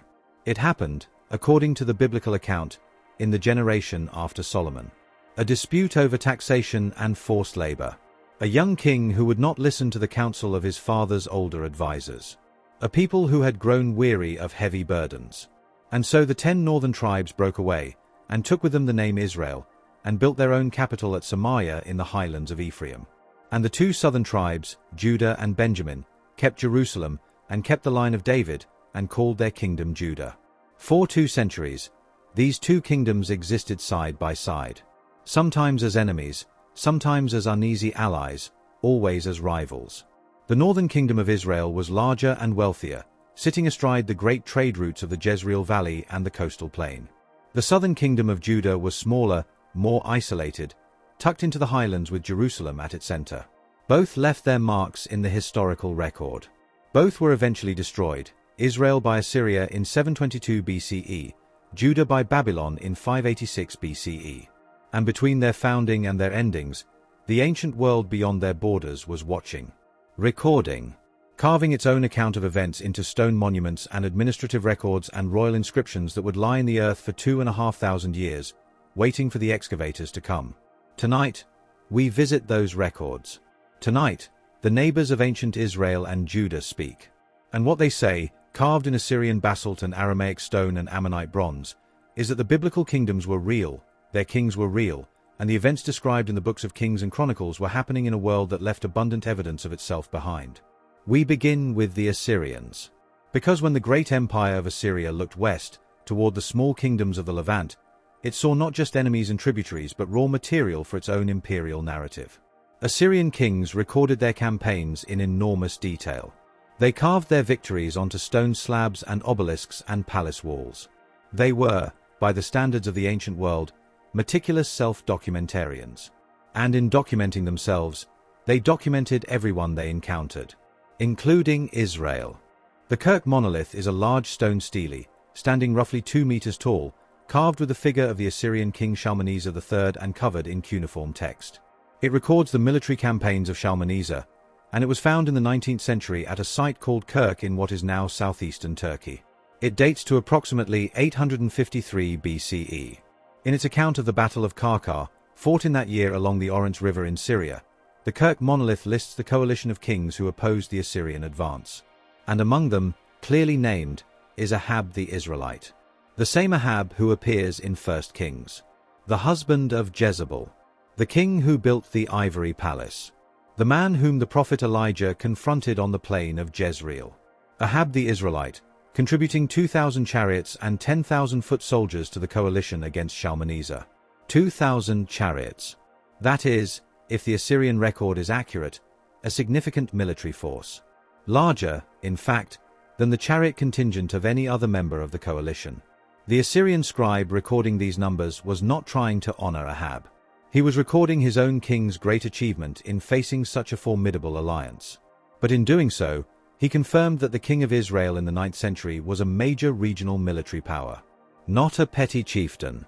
Not a legendary figure. A real king with a real army, significant enough to lead a multinational coalition against the most powerful empire in the world. The Battle of Karkar is not mentioned in the Bible.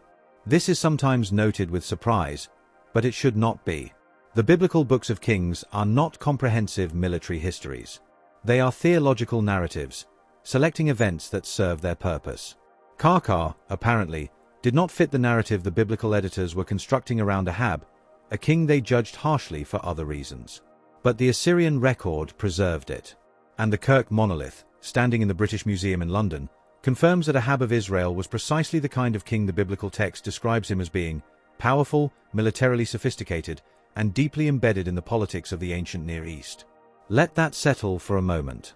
A king the Bible condemns for building an ivory palace and marrying a Phoenician princess turns out, in the Assyrian record, to have commanded the largest chariot force at one of the major battles of the 9th century. History is always more complicated than any single account of it. From the Kirk monolith, we move to another monument of Shalmaneser III. This one is even more famous, and even more specific in its biblical connections. It is called the Black Obelisk of Shalmaneser III, and it is one of the most remarkable objects in the British Museum.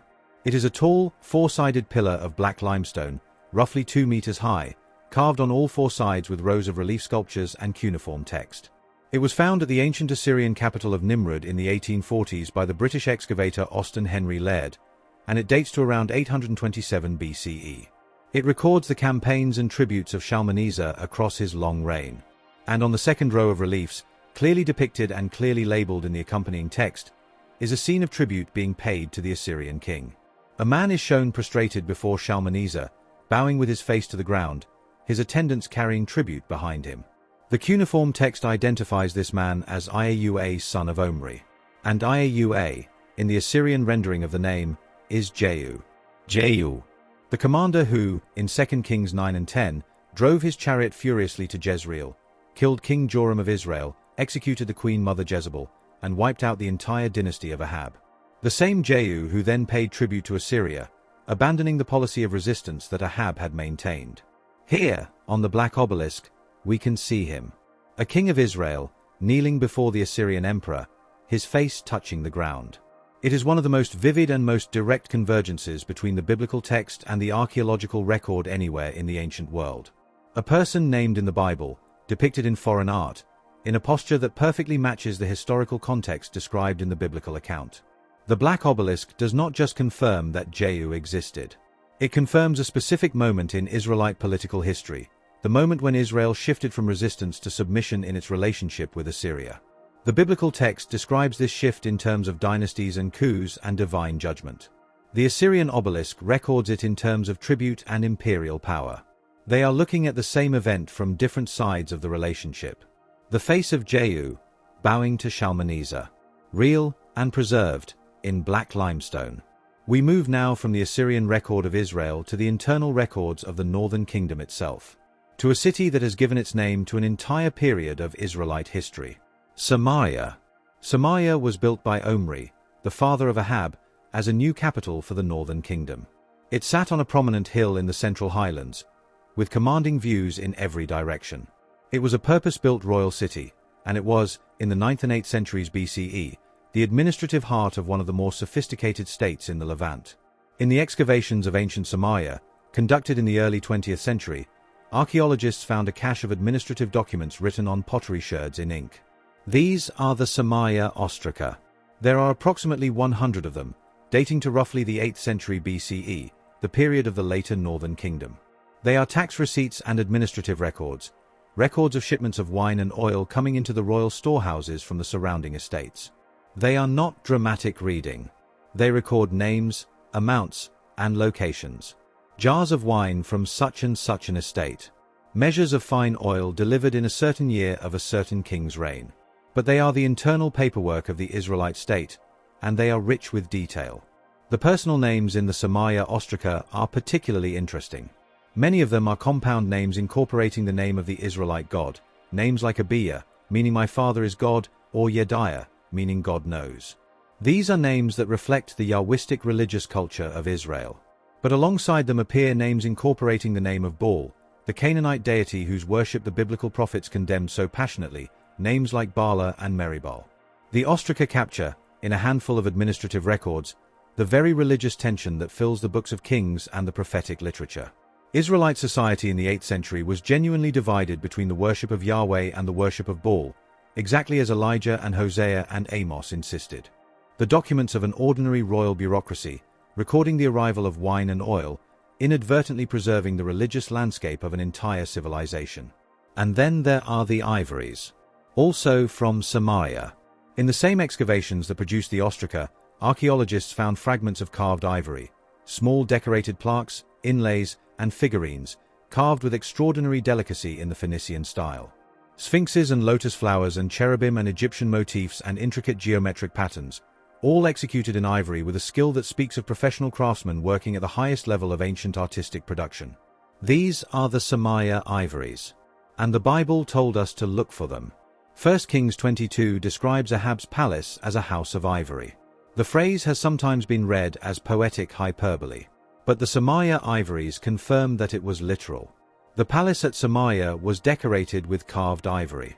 The walls and furniture and fittings were inlaid with the work of Phoenician craftsmen, exactly the kind of luxury craft tradition that the cultural and commercial relationship with Tyre and Sidon would have made available to an Israelite king with the wealth to pay for it.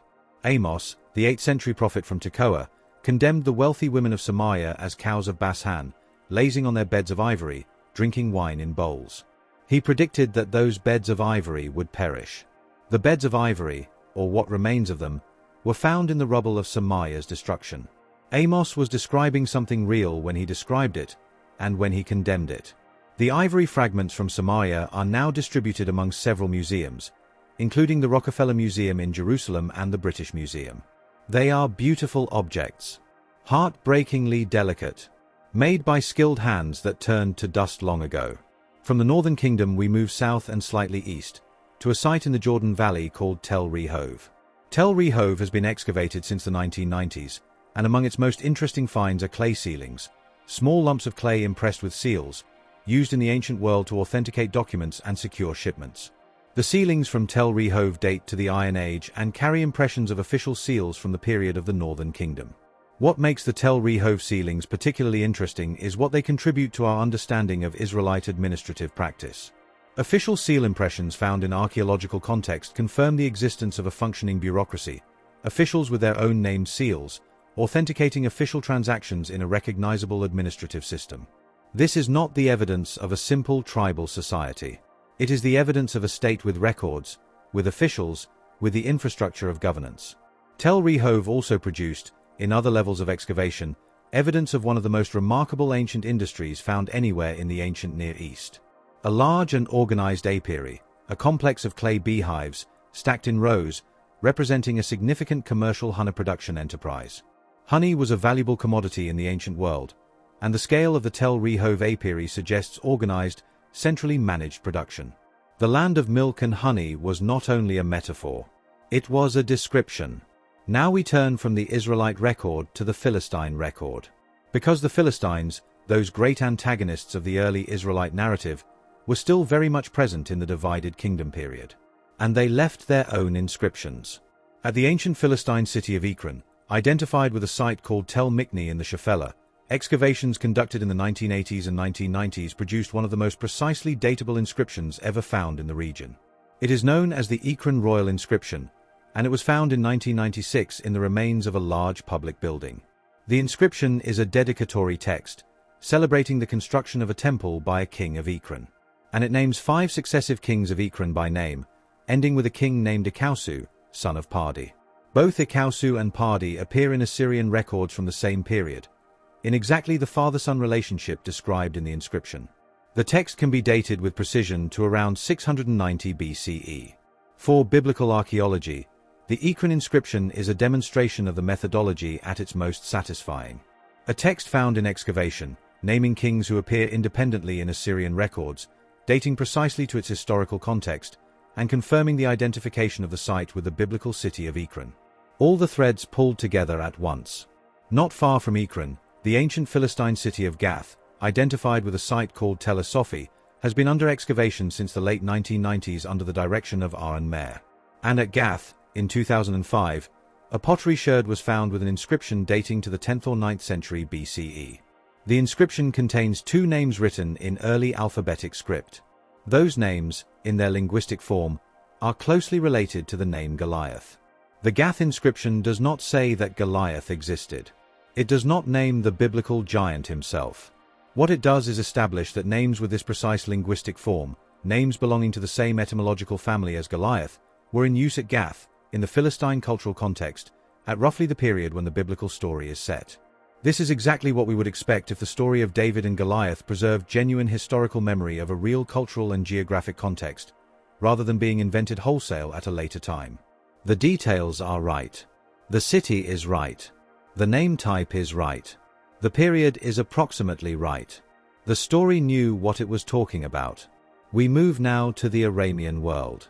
The kingdoms of Syria, particularly Damascus, were among the most significant neighbors and rivals of both Israel and Judah throughout the divided kingdom period. And the Arameans also left inscriptions. The Bar Hadad inscription is a small basalt stele, found in 1939 near Aleppo in northern Syria. It was set up by a king named Bar Hadad, who dedicated it to the god Melkart. Bar Hadad, which means son of Hadad, Hadad being the Aramean storm god, is a name that appears multiple times in the biblical account of the Aramean kings of Damascus. Whether the Bar Hadad of this inscription is the same individual as one of the biblical Bar Hadads is debated, but the inscription confirms the existence of Aramean kings bearing this name in the period and region where the Bible places them. The world of the Aramean kingdoms, which looms so large in the books of Kings, was a real world with real kings and real religious dedications. And then there is Hazael. Hazael is one of the most vivid figures in the entire narrative of the divided kingdom period. He appears first in 1 Kings 19, where the prophet Elijah is told by God to anoint him as king over Aram. In 2 Kings 8, Hazael appears as a military commander who visits the prophet Elisha on behalf of his ailing master, the king of Damascus. Elisha weeps when he sees Hazael, because he foresees the terrible violence that Hazael will unleash against Israel. And then Hazael goes home, smothers his master with a wet cloth, and seizes the throne. He was, by the biblical account, a usurper. And the Assyrian records confirm this. An inscription of Shalmaneser III refers to Hazael as the son of a nobody, the standard Assyrian formula for a man who had come to power without royal lineage. A usurper. Exactly as the biblical account implies. Hazael went on to become one of the most powerful rulers in the region, raiding deep into Israelite and Judean territory, reducing Israel to near vassal status. And he left his mark on the archaeological record in the most direct way possible. Objects bearing his name have been found at multiple sites across the region: ivory plaques, horse blinders, and other luxury goods inscribed with the dedication of Hazael. These objects were apparently distributed as royal gifts or tribute payments, carrying his name and authority across the ancient Near East. Some of them have been found far from his territory, including in Greece, having traveled through the ancient trade and gift exchange networks. The Hazael inscriptions are a king's calling card, pressed into ivory, surviving across 28 centuries. We move now briefly east of the Jordan River, to the territory of the Ammonites. The Ammonites were a neighboring people, closely related to the Israelites by the biblical genealogical traditions. Both descended, according to Genesis, from the family of Abraham. They occupied the highlands east of the Jordan, in the region around what is now Amman in Jordan, and they appear throughout the biblical narrative as sometimes hostile, sometimes allied neighbors. The Amman citadel inscription is a fragmentary stone inscription found at the ancient citadel of Amman, which was the capital city of the Ammonites, called Rabbah in the Bible. It dates to roughly the 9th century BCE and is written in the Ammonite language, a close relative of Hebrew. The text is damaged and its full content is debated, but it appears to be a royal inscription, possibly describing the construction of a temple or the receipt of a divine message. The Amman citadel inscription confirms what the biblical texts assume, that the Ammonites had their own kings, their own capital, their own religious institutions, their own scribal tradition. They were a real state with a real culture, and their interactions with Israel and Judah, which fill many pages of the biblical narrative, were the interactions of real neighboring kingdoms. And finally, from the Ammonite world, a small and charming object. A bronze bottle, found at a site called Tel Saran near Amman in 1972 during construction work, which caused it to be discovered unexpectedly rather than in the course of formal excavation. The Tel Saran bottle is a small, closed bronze vessel with an inscription engraved on its surface. The inscription names 3 successive Ammonite kings and celebrates the agricultural and constructive achievements of the dynasty, the planting of vineyards, the building of gardens, the digging of cisterns. It is a modest document. A bronze bottle with a royal inscription, celebrating vineyards and water cisterns rather than military conquests. But it confirms the Ammonite royal dynasty in precisely the period when the Bible places Ammonite kings interacting with the kings of Israel and Judah. And there is something endearing about the content of the inscription. Not a victory monument. Not a boast of enemies defeated. Just a small record of good things made. Vineyards planted. Gardens built. Water stored against the dry season. A king, or his scribe, writing on a bronze bottle about the things worth remembering. And so we have traveled, tonight, through the records of an entire era. We have heard Assyria name Ahab at the Battle of Karkar. We have seen Jehu bow his face to the ground before Shalmaneser III. We have read the tax receipts of the Samaritan bureaucracy and handled the ivory fragments of Ahab's palace. We have sat with the official seal impressions of Israelite administrators and the honey production of an ancient apiary. We have read the names of Philistine kings at Ekron and found the etymological ancestor of Goliath's name on a pottery sherd at Gath. We have met the Bar Hadad of Aram in his basalt dedication and traced the ivory calling cards of the usurper Hazael across the ancient world. We have listened to the fragmentary Ammonite inscription on the Amman citadel and held the little bronze bottle from Tel Saran, with its quiet celebration of vineyards and gardens and water. The divided kingdom was real. Its kings were real. Its neighbors recorded their names and their battles and their tribute payments in stone and clay and ivory and bronze. The ancient world was full of people writing things down, and what they wrote down confirms, over and over and over again, that the world of the biblical narrative was the world that actually existed. Not every detail confirmed. Not every question answered. But the outline is there, in the inscriptions and the excavations, in the ostraca and the obelisks and the little bronze bottle with the king's name on it. Real kingdoms. Real kings. Real neighbors. Real records. Let all of it settle into quiet now. The Assyrian reliefs. The Samaritan ivories. The vineyards of the Ammonite king. All of it resting in the dark, patient as the earth that kept it for us all these years. The bronze bottle from Tel Saran has been set down. The ivory fragments of Samaria have been gathered into the dust. The divided kingdom, with all its complexity and conflict and quiet daily life, is drawing toward its ending. And the ending, when it comes from the east. From the great river valleys of Mesopotamia. From the most powerful empire the ancient world had yet produced. Assyria. The name alone carried weight in the ancient Near East. Assyria was not simply a powerful state. It was a system, a machine of conquest and administration and deliberate terror, refined over centuries into something that operated with the cold efficiency of a force of nature. Its armies moved in organized columns. Its engineers built siege ramps against the walls of cities that had never fallen before. Its scribes recorded everything, every campaign, every tribute payment, every deportation, every city burned. And its kings were not content merely to win. They wanted the world to know they had won. They carved it into stone. They pressed it into clay. They displayed it on the walls of their palaces for foreign ambassadors to see and carry home as a warning. For the northern kingdom of Israel, the warning came too late. For the southern kingdom of Judah, the warning was heard just in time, and only barely. Tonight, we follow the Assyrian record of those terrible and consequential events.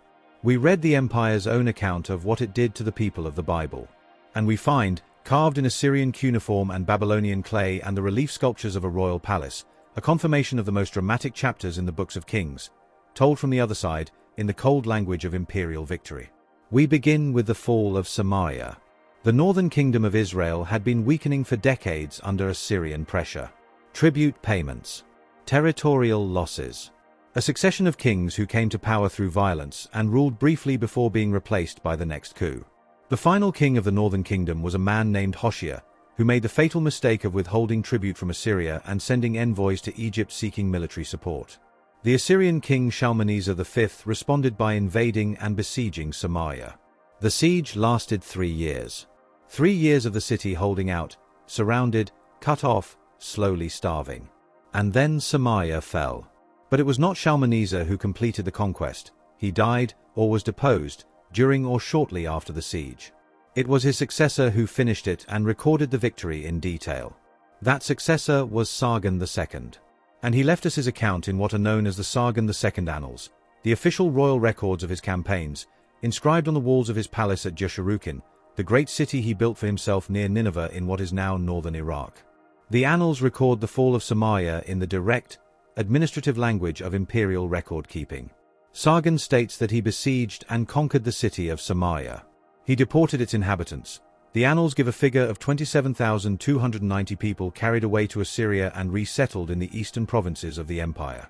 He brought people from other parts of the empire to resettle the depopulated land of Samaria. He appointed his own governor over the territory and made it an Assyrian province. This is the event described in 2 Kings 17. The text says that the king of Assyria captured Samaria and carried Israel away to Assyria, and placed them in Halah and on the Habor, the river of Gozan, and in the cities of the Medes. The Assyrian annals confirm the event, confirm the deportation, and provide the administrative details that the biblical text does not. Different sources, different perspectives, the same catastrophic ending for the northern kingdom. 27,000 people. Names we will never know. Families pulled from their homes in the highlands of Ephraim and Manasseh and carried east, into the empire, to be resettled in distant provinces and absorbed into the vast body of the Assyrian subject population. The 10 lost tribes of Israel, as tradition has called them, lost not into legend but into the machinery of imperial resettlement. Real people, displaced by a real empire, recorded in a real administrative document. The Sargon Annals are not a single object in a single museum. They are inscribed across multiple surfaces in the ruins of his palace, and fragments have been recovered and studied across many decades of excavation. They represent the Assyrian imperial record at its most systematic, a king who wanted history to know exactly what he had done and exactly how many people he had moved. From the Annals of Sargon we move to another Assyrian document, this one slightly earlier in date and related to the same general period of Israelite-Assyrian interaction. The Nimrud prism is a clay prism, a multi-sided clay cylinder covered in cuneiform text, found at the ancient Assyrian city of Nimrud, which was one of the great capitals of the empire in its heyday.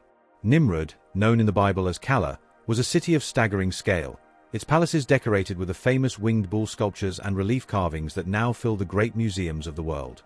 The Nimrud prism preserves Assyrian records relating to the deportation of Israelites, the administrative reorganization of conquered territories, and the resettlement policies that the Assyrian Empire used to manage conquered populations. Together with the Sargon Annals, it fills in the picture of what happened to the northern kingdom after its fall, not just the conquest, but the aftermath. The emptying of a land. The scattering of a people. The deportation policy of the Assyrian Empire was not random cruelty. It was calculated administrative strategy. By removing the elite and skilled populations of conquered territories, the craftsmen, the administrators, the military leaders, anyone with the capacity to organize resistance, the Assyrians neutralized the possibility of rebellion. They scattered peoples across the empire, mixing populations so that no coherent national identity could be maintained in any one location. It was effective. And it was brutal. The Nimrud tablet referencing Judah belongs to this same cluster of Assyrian administrative documents relating to the Levant. It confirms that Judah, the southern kingdom, was also on the Assyrian radar, paying tribute, being watched, being incorporated into the empire's accounting of its western territories. Judah had not yet fallen as Israel had fallen, but it was not free. It was a tributary state, existing at the pleasure of the empire and paying for that existence in silver and gold and submission. The kingdom of David and Solomon had been reduced to this. A small highland state, carefully paying its tribute, watching from the hills as its northern sister was swallowed whole. And then came Sennacherib. Sennacherib was the son of Sargon II. He inherited the throne of Assyria in 705 BCE and ruled for 2 decades, conducting campaigns across the ancient Near East with the relentless energy that characterized the Assyrian monarchy at its height. He rebuilt Nineveh into one of the greatest cities of the ancient world. He fought wars in Babylon, in Anatolia, in the Levant. And in 701 BCE, he marched his army west and south, into Judah, in response to the rebellion of the Judean king Hezekiah.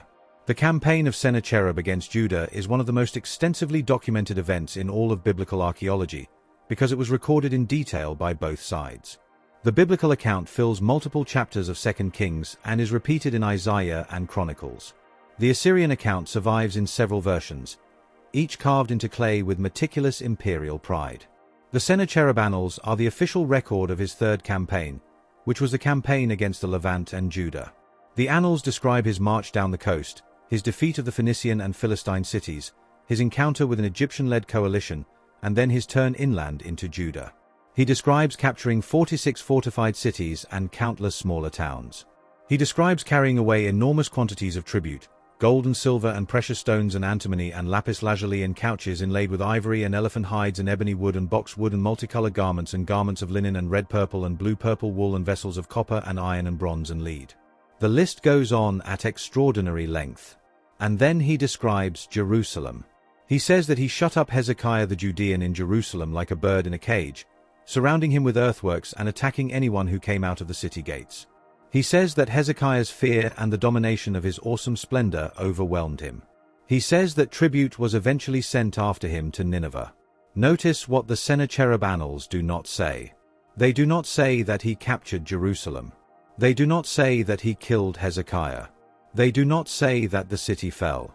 They describe a siege, a submission, a payment of tribute, but not a conquest. The bird in the cage was shut in, but the cage was never broken open. The biblical account explains why. 2 Kings 19 describes the sudden, catastrophic collapse of the Assyrian siege. The angel of the Lord, the text says, struck down 185,000 in the Assyrian camp, and when the survivors rose in the morning, there were the dead bodies. Sennacherib returned to Nineveh. He never came back to Jerusalem. The Assyrian account cannot acknowledge a supernatural defeat. An Assyrian king could not carve into his palace walls that his army had been destroyed by divine intervention.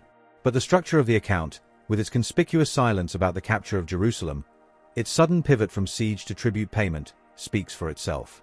Something interrupted the campaign. The city that Sennacherib lined up in his victory narrative simply did not fall. The most celebrated physical embodiment of the Sennacherib Annals is an object known as the Taylor prism. It is a hexagonal clay prism, about 38 centimeters tall, inscribed on all 6 sides with the account of Sennacherib's 8 campaigns, including the campaign against Hezekiah.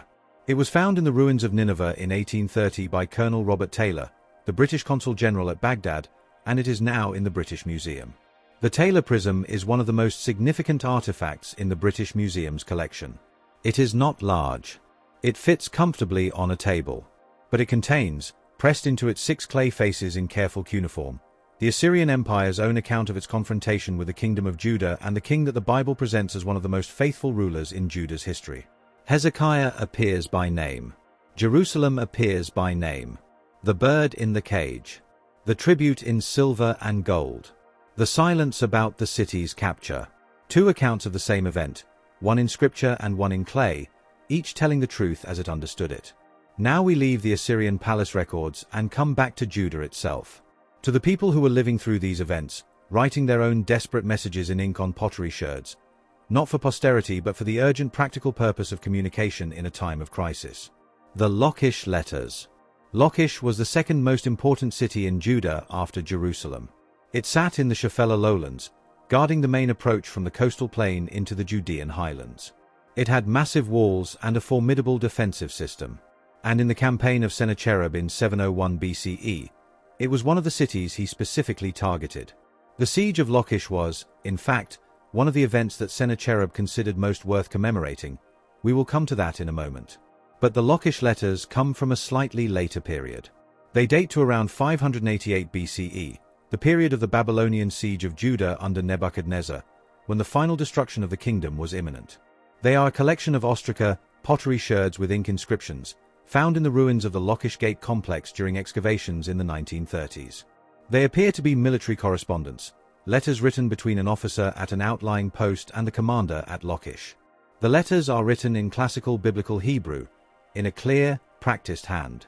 They discuss military matters, signal fires, the movements of troops, the arrival and departure of a high-ranking official whose identity has been much discussed.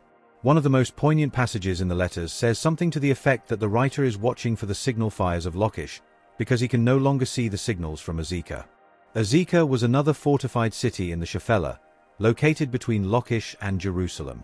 The writer of the letter can no longer see Azekah's signal fires, which means Azekah had already fallen. Lachish was now the last outpost standing between the Babylonian army and the Judean heartland. Jeremiah 34, in one of those quiet moments of geographical precision that punctuate the prophetic literature, mentions specifically that at one point in the Babylonian campaign, Lachish and Azekah were the only fortified cities of Judah left standing. The Lachish letters, written in real time by a real military officer watching the signal fires go dark, confirm that passage in Jeremiah with a specificity that crosses 26 centuries like a cold wind. The man who wrote those letters did not know that archaeologists would find them. He was watching a fire and writing a report. He was doing his job in the last days of his kingdom, and his word survived in the rubble of the gate where the city fell. Now we return to Sennacherib, and to one of the most extraordinary examples of ancient visual documentation anywhere in the world.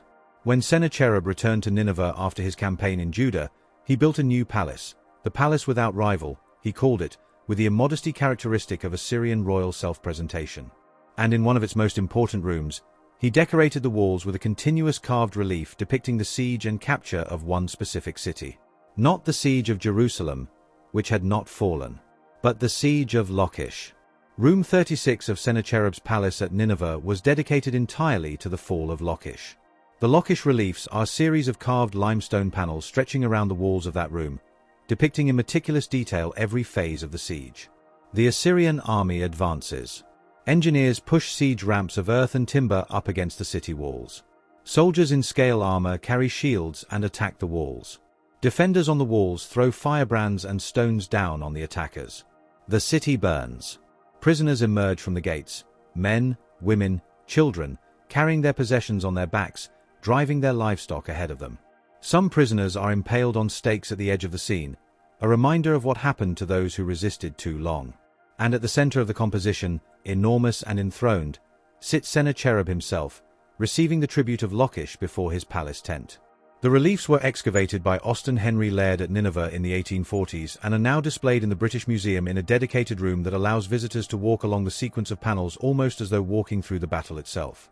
When archaeologists excavated at Lachish in the 20th century, they found physical confirmation of virtually every detail depicted in the reliefs. The siege ramp, still present as an earthen mound against the southwestern corner of the tell, the largest surviving Assyrian siege ramp ever found. Arrowheads and sling stones in the destruction layers, exactly the kind of projectiles shown in the reliefs. Pig iron armor scales matching the equipment depicted on the Assyrian soldiers. A mass grave containing the remains of at least 1,500 people, apparently the victims of the battle and its aftermath. The reliefs showed the world what Sennacherib did to Lachish. The excavations confirmed it. The ground at Lachish remembered the siege ramp, the arrowheads, the dead, across 2,700 years. And then there are the Lachish letters from the later Babylonian siege, lying in the ash of the same gate complex where those earlier Assyrian arrowheads had fallen. 2 sieges, 2 destructions, the same city, the same strategic position, the same enduring importance in the geography of Judah. Lachish was the door to the highlands. It fell twice. And both times, the earth kept the record. We come finally to a more recent find, one that belongs to the ongoing and living nature of biblical archaeology, the field's constant reminder that the discoveries are not finished, that the ground has not given up everything it holds. An Assyrian tribute letter fragment, identified and analyzed in recent scholarship, adds another small thread to the already rich tapestry of Assyrian-Judean interaction. Such fragments, found in the administrative archives of the Assyrian Empire, record the tribute payments and political obligations of various subject states, including the small kingdoms of the Levant. When fragments of this kind specifically reference Judah or its kings, they become part of the growing body of external documentation for the biblical kingdoms. The significance of these fragmentary finds is not always in their dramatic content. They are, after all, bureaucratic records, the administrative paperwork of an empire. Their significance is in their confirmation that Judah was real and known, and registered in the imperial accounting system of the greatest power in the ancient world. Small kingdoms do not appear in the records of empires unless they exist. Judah existed. It paid its tribute. It was watched and measured and recorded. The empire always kept its receipts. And so tonight we have sat with the most consequential documents in the external record of ancient Israel and Judah. We have read the Assyrian account of the fall of Samaria, 27,000 people counted and deported by the scribes of Sargon II. We have held the Nimrud prism and its record of displacement and imperial administration. We have read the Taylor prism and heard Sennacherib describe Hezekiah shut up in Jerusalem like a bird in a cage, and we have noticed, in the silence of the account, the capture of Jerusalem that never came. We have read the desperate ink of a military officer at Lachish watching the signal fires of Azekah go dark. We have walked along the carved walls of Sennacherib's palace and seen the fall of Lachish in stone, the siege ramp, the prisoners, the king enthroned before his conquest. And we have noted the quiet administrative fragments that confirm, in the language of imperial bookkeeping, that Judah was a real place paying real tribute to a real empire. The Assyrian threat was not a metaphor. It was not a story constructed to make a theological point. It was an army with engineers and siege ramps and carefully sharpened arrowheads, and it moved across the ancient world leaving layers of ashen deportation records and carved palace walls wherever it went. The people of Israel and Judah lived in the shadow of that army for generations. They prayed against it. They paid tribute to it. They wrote letters to each other in the darkness while its forces surrounded their cities. And then the northern kingdom fell and was gone. And the southern kingdom survived, barely, by what the Bible calls a miracle and the Assyrian record records as a puzzle. A siege that ended without a capture, a bird that somehow stayed in its cage. Let the clay prisms and the carved reliefs and the ink-dark ostraca rest now. Let the signal fires of Azekah go out quietly in your mind. Let the long shadow of Assyria dissolve into the dark. The world that produced these things is very old and very still. The signal fires have gone dark. The siege ramps have crumbled back into the earth. The clay prisms of the Assyrian kings rest in their museum cases, and the terrible machinery of empire has receded, for now, into the background of our journey. Tonight we step back from the grand drama of kings and conquests and enter something quieter. Something more intimate. We are going to look at the religious life of ordinary people in ancient Israel and Judah. Not the official religion of the Jerusalem temple, with its elaborate priesthood and its carefully prescribed rituals. Not the religion of royal courts and state ceremonies, but the daily, lived faith of farmers and traders and soldiers and families. The religion of the household and the roadside shrine, of the carved inscription left at a desert way station, of the small local temple built in a border town far from Jerusalem. Because here is something that the books of Kings and Chronicles do not quite prepare us for. The religion of ancient Israel was not uniform. It was not a neat, consistent system of Yahweh worship practiced the same way by everyone everywhere. It was messy and local and layered, mixing the official with the folk, the prescribed with the improvised, the monotheistic ideal with the religious habits of centuries that did not disappear simply because a prophet condemned them. The prophets knew this. Elijah knew it when he asked how long the people would limp between two opinions. Hosea knew it when he described Israel as a trained heifer that loved to thresh. Jeremiah knew it when he watched the women of Jerusalem knead dough and make cakes for the Queen of Heaven in the streets. The religious life of ancient Israel was not the religion of the textbook. It was the religion of the road and the kitchen and the hilltop altar at dusk. And the archaeology has found it. Preserved in inscriptions and drawings and altar stones and temple foundations at the edges of the kingdom, far from Jerusalem's official gaze. Tonight we visit those finds. We sit with the evidence of how real people worshipped in the world of the Bible. We begin at the edge of the world, or what felt, to an ancient traveler, like the edge of the world. In the northeastern corner of the Sinai Peninsula, in an area of rocky desert so remote and barren that it sees almost no rainfall and supports almost no permanent habitation, there is a site called Kintillet Ajrod. It sits on a low hill near an ancient desert road, the kind of road that connected the populated regions of Canaan and Judah with the Sinai wilderness and the trade routes leading toward Egypt and Arabia.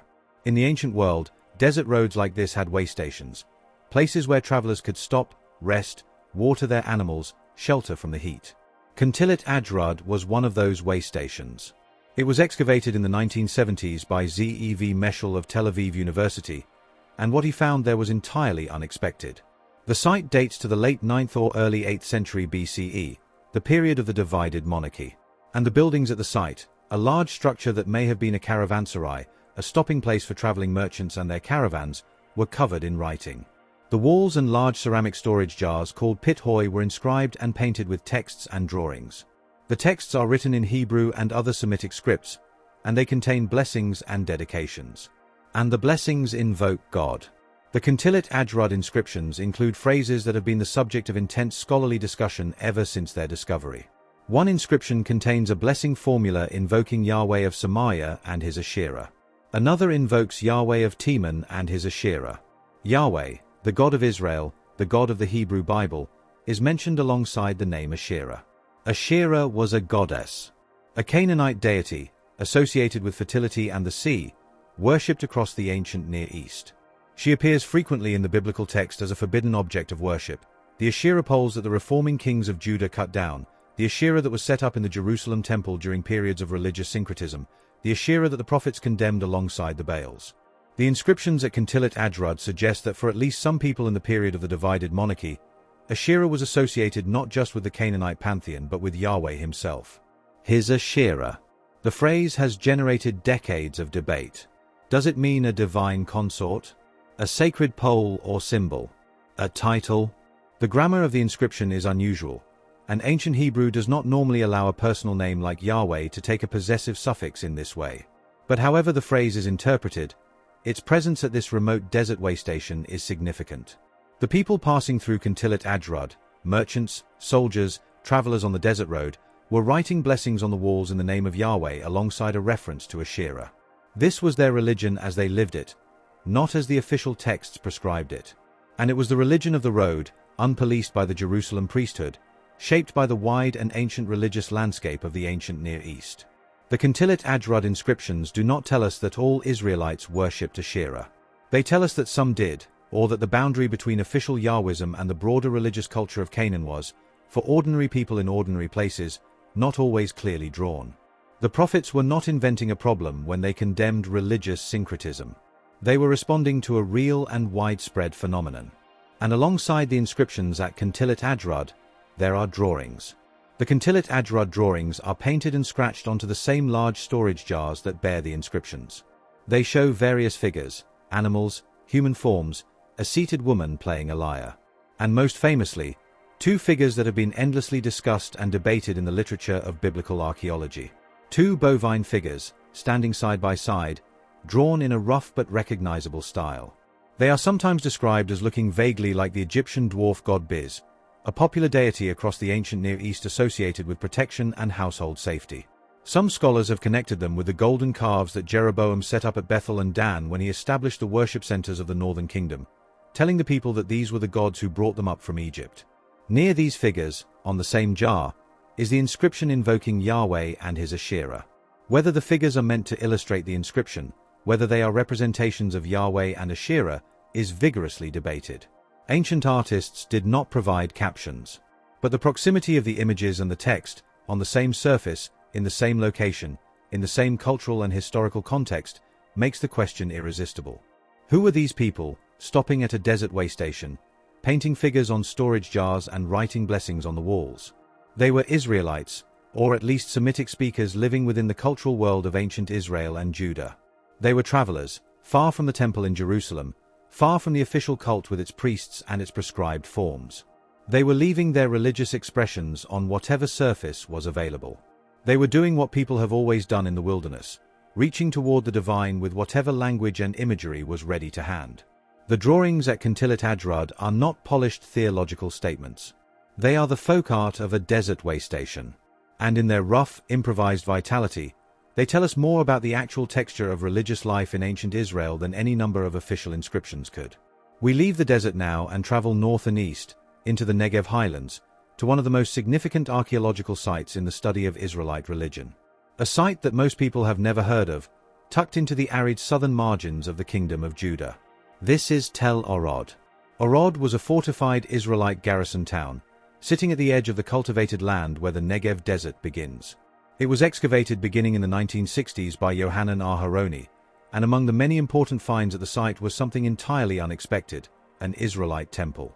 Not the Jerusalem temple. Not a royal sanctuary. A small, carefully built local temple, constructed within the walls of the Israelite garrison, serving the soldiers and administrators stationed at this remote border outpost. The Orod temple dates to the period of the monarchy, with several phases of construction and use spanning roughly the 9th through 7th centuries BCE. Its plan is remarkable. It has a courtyard, a main hall, and an inner sanctuary, the most holy room, entered through a doorway flanked by 2 small incense altars. This tripartite plan, with its division into increasing degrees of holiness, mirrors the structure of the Jerusalem temple as described in the books of Kings. The proportions are different. The Orod temple is much smaller, but the architectural logic is the same. An outer space, a sacred hall, and an inner sanctum. In the inner sanctuary of the Orod temple, excavators found a standing stone, a masbar, which may have served as the representation or symbol of divine presence. And in the courtyard, they found the remains of a large sacrificial altar, built of unhewn stones in a form consistent with the altar building instructions in Exodus 20. The Orod temple tells us that Israelite religious practice was not confined to Jerusalem. That in the military outposts and border towns of Judah, people built their own sanctuaries, organized according to the same sacred geography as the central temple but adapted to their local circumstances. Whether this was officially sanctioned or represented the kind of local worship that the later Deuteronomistic reform movements tried to suppress is a question the archaeology cannot fully answer. But there is a fascinating detail in the stratigraphy of the Orod temple. At a certain point in the site's history, scholars debate exactly when, but many connect it with the religious reforms of Hezekiah or Josiah, described in the books of Kings as campaigns to centralize worship in Jerusalem and abolish local sanctuaries. The temple appears to have been deliberately decommissioned. The incense altars were carefully laid on their sides and covered over. The sanctuary was preserved rather than destroyed, but it was closed. Deliberately. Intentionally. With what looks, to the archaeologist's eye, like reverence. Someone closed the Orod temple with care. Put it to sleep rather than tearing it down. And the careful decommissioning preserved it, buried it, kept it intact for 3,000 years. Close to Orod, in the same general region of the Negev and the Beersheba Valley, another find speaks quietly and powerfully to the religious practices of ancient Judah. At Tel Beersheba, the site of the ancient city that the Bible consistently marks as the southern boundary of the Israelite world, the counterpart to Dan in the north, excavators found something that had been built into the walls of the city. Reused as building material, incorporated into later construction, were the stones of a large altar. Not just any altar.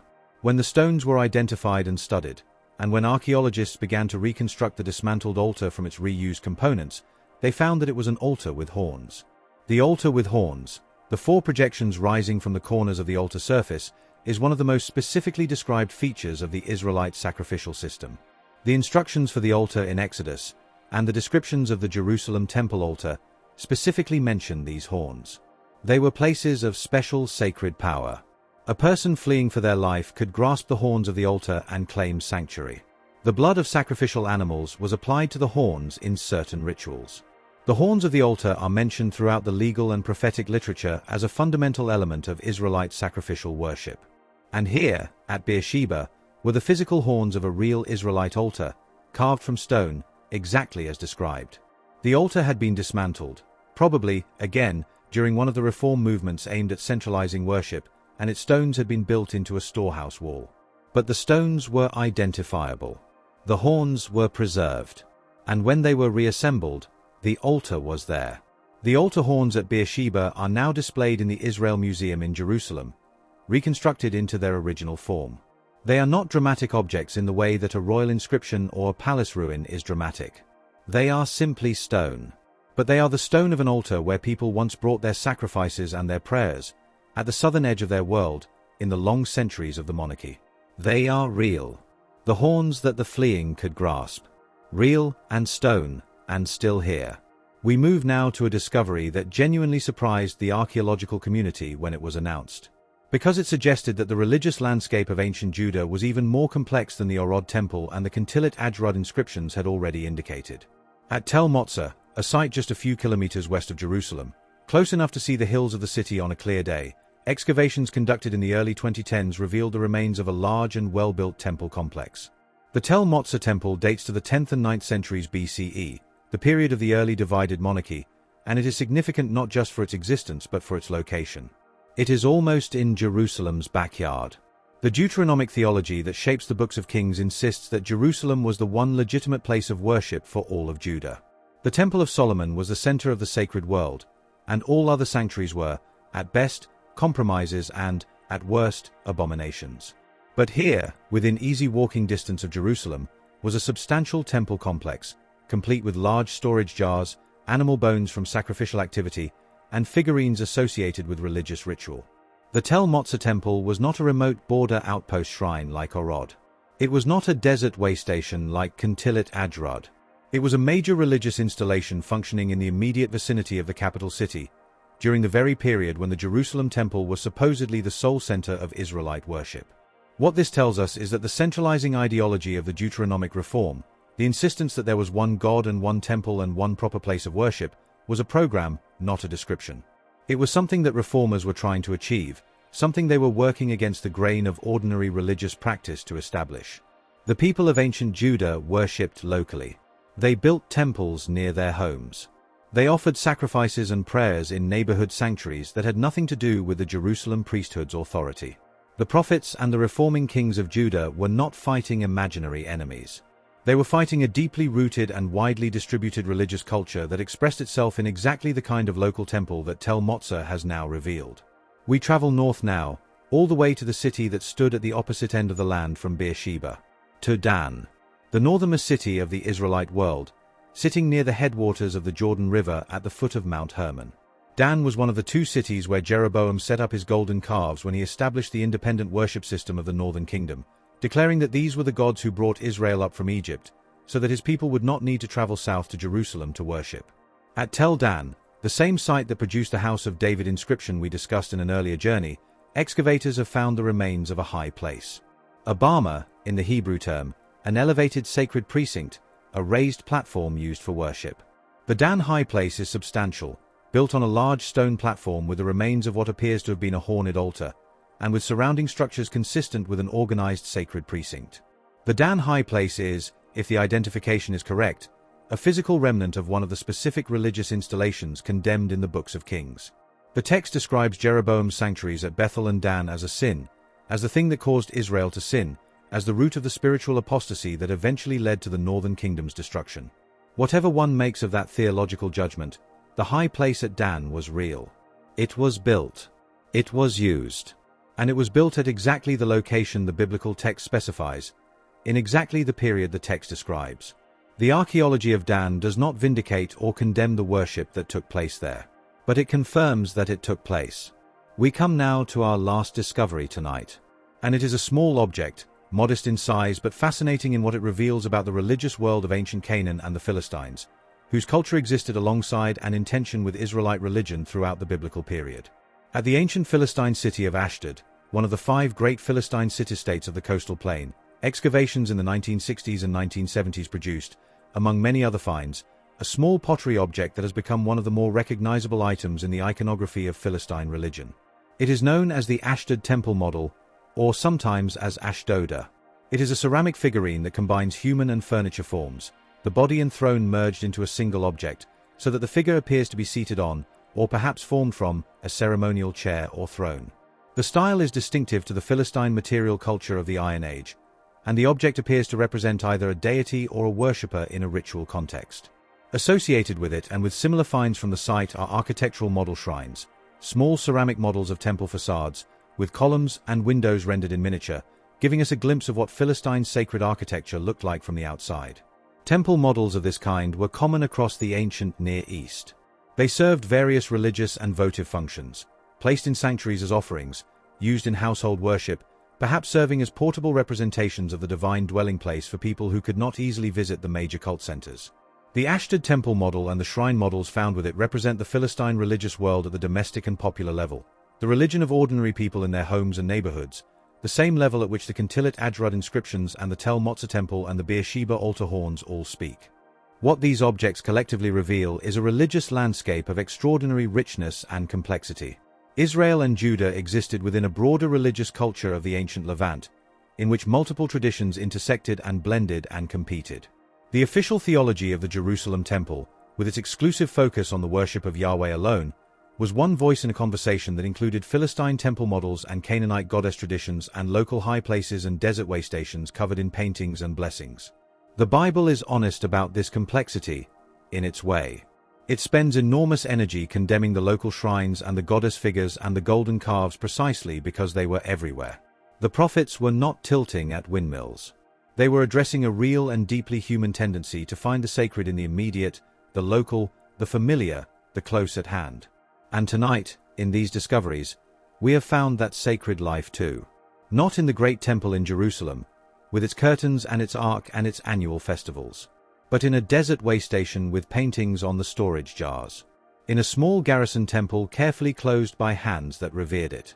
In stone altar horns built into a wall to keep them from being lost. In a local temple just down the road from the capital. In a high place at the northern edge of the world. In a small ceramic figure from a Philistine city by the sea. Religion in the ancient world was everywhere. It was in the walls and on the jars and under the floors and at the roadside and on the hilltops. It was practiced by soldiers and merchants and farmers and travelers and ordinary families in ordinary towns. It was reaching, always reaching, toward something beyond the visible world. That reaching left its traces in the earth. And the earth kept them. Let the altar horns and the painted jars and the small ceramic temple rest quietly in the dark now. Let the Negev settle into its ancient stillness. Let the high place at Dan grow cool under the northern stars. The people who worshipped in these places are long gone. But their reaching is still here. The high places have grown quiet. The altar fires at Arod have been banked and covered, the stones laid carefully on their sides by hands that understood they were closing something sacred. The painted jars at Kintilit Ajrud stand in their desert silence. And the kingdom of Judah, in the last century of its existence, moves through its final chapters. This is the world of the prophets. Not the prophets of the early monarchy, with their dramatic confrontations on hilltops and their chariots of fire. But the later prophets. The writing prophets. The men whose words were set down in ink by scribes who understood, or perhaps feared, that what they were hearing needed to be preserved. Isaiah dictating to his disciples. Jeremiah weeping over a city he loved and could not save. The books of Lamentations composed in the rubble of everything that had been lost. These were real people. They had names and families and colleagues and enemies. They lived in houses in real cities. They argued with kings and priests and false prophets in real streets.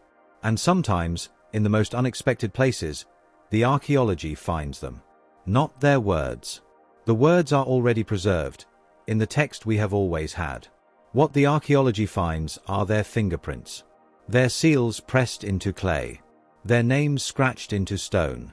The small, physical evidence that these were not characters in a story but people who moved through a world that left its marks on them and that they left their marks upon in return. Tonight we gather those marks together. We hold them gently, one by one, in the last lamplight of the Judean kingdom. Because the world we are visiting tonight is a world that knew it was ending. The Babylonian Empire was rising in the east. The Assyrian power that had destroyed the northern kingdom was itself crumbling. The great powers were shifting, and the small kingdom of Judah, clinging to its highlands and its temple and its theology of divine protection, was caught in the current. The scribes were writing. The seals were being pressed. The prayers were being scratched into cave walls in the dark. And then the Babylonians came, and Jerusalem burned, and the kingdom was over. But before the burning, the people left their names. We begin with a name that will be immediately familiar to anyone who has read the book of Jeremiah. Baruch. Baruch son of Neriah. The scribe of the prophet Jeremiah, his closest companion and the man responsible for writing down Jeremiah's dictated prophecies and reading them aloud in the temple when Jeremiah himself was barred from entering. Baruch appears in the book of Jeremiah more often than almost any other named individual. He is, in a real sense, the reason the book of Jeremiah exists at all, the faithful scribe who preserved the prophet's words through imprisonment, persecution, and the catastrophe of the Babylonian conquest. In 1975, A small clay seal impression appeared on the antiquities market. A bulla, one of those small lumps of clay that were pressed over the strings tying a rolled document, to seal it and authenticate it, bearing the impression of an owner's seal. This one was approximately the size of a thumbnail. And on its surface, in clear Hebrew letters, was an inscription that read, belonging to Berekyahu son of Neriyahu the scribe. Berekyahu son of Neriyahu. In the longer, more formal version of the name that Hebrew sometimes uses. Baruch son of Neriah, the scribe. The seal of Baruch son of Neriah is one of the most emotionally resonant objects in all of biblical archaeology. This is not a king's monument or an imperial inscription. It is the seal of a private individual, a working scribe, a man who spent his days writing down the words of a prophet he believed in a city and a kingdom that were moving toward their end. He pressed this seal into clay to authenticate the documents he wrote and handled. He held this seal in his hand.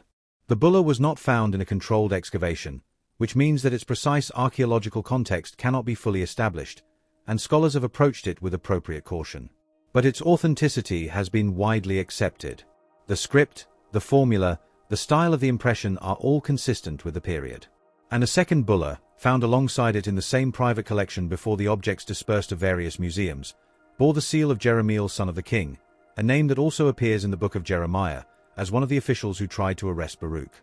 Baruch and Jeremiel. Two names from the same chapter of Jeremiah. Two seal impressions found together. In the last decades of the Judean kingdom. The coincidence, if it is a coincidence, is of a kind that makes careful people pause. The seal of Baruch son of Neriah is now in the Shlomo Musaf collection. It is not on permanent public display. But it is real, and it was handled by a man who wrote down the words of a prophet, and it has been in the world for 2,600 years, waiting to be found. Not far from the world of Baruch and Jeremiah, in the same final decades of the Judean monarchy, there is another seal. This one also appeared on the antiquities market rather than in a formal excavation, which again requires scholarly caution, but which has been widely studied and broadly accepted as authentic. The seal of Gedaliah the governor. Gedaliah appears in the book of Jeremiah and in 2 Kings as a significant figure in the aftermath of the Babylonian conquest. After Nebuchadnezzar destroyed Jerusalem in 586 BCE, he appointed Gedaliah son of Ahikam as governor over the remnant population left in Judah, those who had not been taken into exile in Babylon. Gedaliah established his administration at a site called Mizpah. And Jeremiah, who had been released from imprisonment by the Babylonians and given the choice of going to Babylon or remaining in the land, chose to stay and came to Gedaliah at Mizpah. Gedaliah was assassinated, as the biblical account describes, and the remnant community fled to Egypt, taking Jeremiah with them against his will. It was a sad and chaotic ending to the post-conquest period. The bulla bearing the seal of Gedaliah was inscribed with the phrase belonging to Gedaliah who is over the house, the standard formula for the royal steward or governor, the chief administrator of the palace. It connects directly to the administrative role that the biblical text assigns to Gedaliah.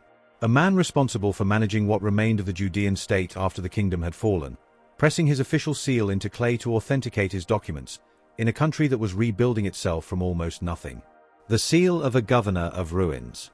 Pressed into clay in the shadow of the Babylonian victory. We move now from personal seals to a monumental inscription. One that was not written on a small clay bulla but carved directly into living rock. In the area of ancient Jerusalem known as the City of David, in the upper slopes of the Kidron Valley, there are tombs cut into the cliff face. These are Iron Age tombs, used for the burial of high-status individuals in the period of the late monarchy. And on one of them, a carved inscription was found that has become known as the Shebna inscription. It is incomplete. The tomb facade was damaged in antiquity and the owner's name is partially preserved, but enough remains to identify the tomb as belonging to a royal official, someone who held the title of the one who is over the house, the same title that appears on the Gedaliah seal.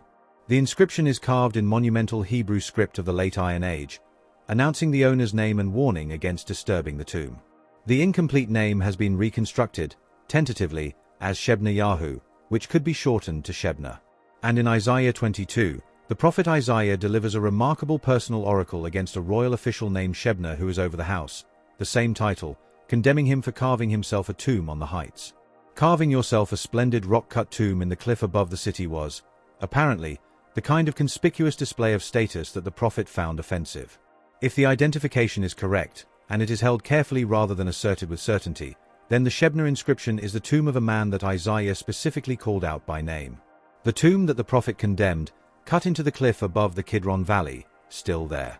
Isaiah's words about it are still in the text. The tomb itself is still in the rock. And the two have been sitting in the same general vicinity, separated only by the distance between scripture and stone, for 2,700 years. We move now to a more recent discovery, and to a site that most people outside specialist archaeological circles will not have heard of. Tel Burna is a site in the Shephelah, the same lowland foothills region that contains Lachish and Azekah and the other cities of the Judean frontier. It has been under excavation since 2010 by a team from Ben Gurion University, and it has produced a range of finds from various periods. Among the recent discoveries at Tel Burna is an inscription in ancient Hebrew, found in a context dating to the Late Iron Age, the period of the late Judean monarchy. The inscription appears on a pottery vessel and contains religious language, including what researchers believe is a reference to a divine blessing formula. The text is fragmentary and its full interpretation is still being worked out, but it adds to the growing picture of Hebrew literacy and religious expression in the provincial towns of Judah during the final century of the kingdom. What the Tel Burna inscription represents, alongside the Gezer calendar and the Tel Zayit abecedary and the Lachish letters and the Orod ostraca that we have visited on other evenings, is the density of written material from ancient Judah. Writing was not confined to the capital and the royal court. It was happening in provincial towns, on pottery vessels, in administrative contexts and religious contexts and military contexts and commercial contexts, all across the kingdom. Ancient Judah was a literate society, and its literacy reached into the towns and villages of the frontier. Not far from Tel Burna, in the same general region of the Judean lowlands, is a site that offers a more personal and more haunting kind of evidence. A site called Khirbet Beit Lehi. In 1961, during construction work at Khirbet Beit Lehi, a cave tomb was discovered cut into the hillside. The cave had been used for burial in the Iron Age, in the period of the late Judean monarchy, and its walls were covered in graffiti, inscriptions scratched into the soft limestone by the people who used the tomb, or perhaps by refugees who sheltered there during the chaos of the Babylonian invasion. The Khirbet Beit Lehi graffiti are informal, personal inscriptions.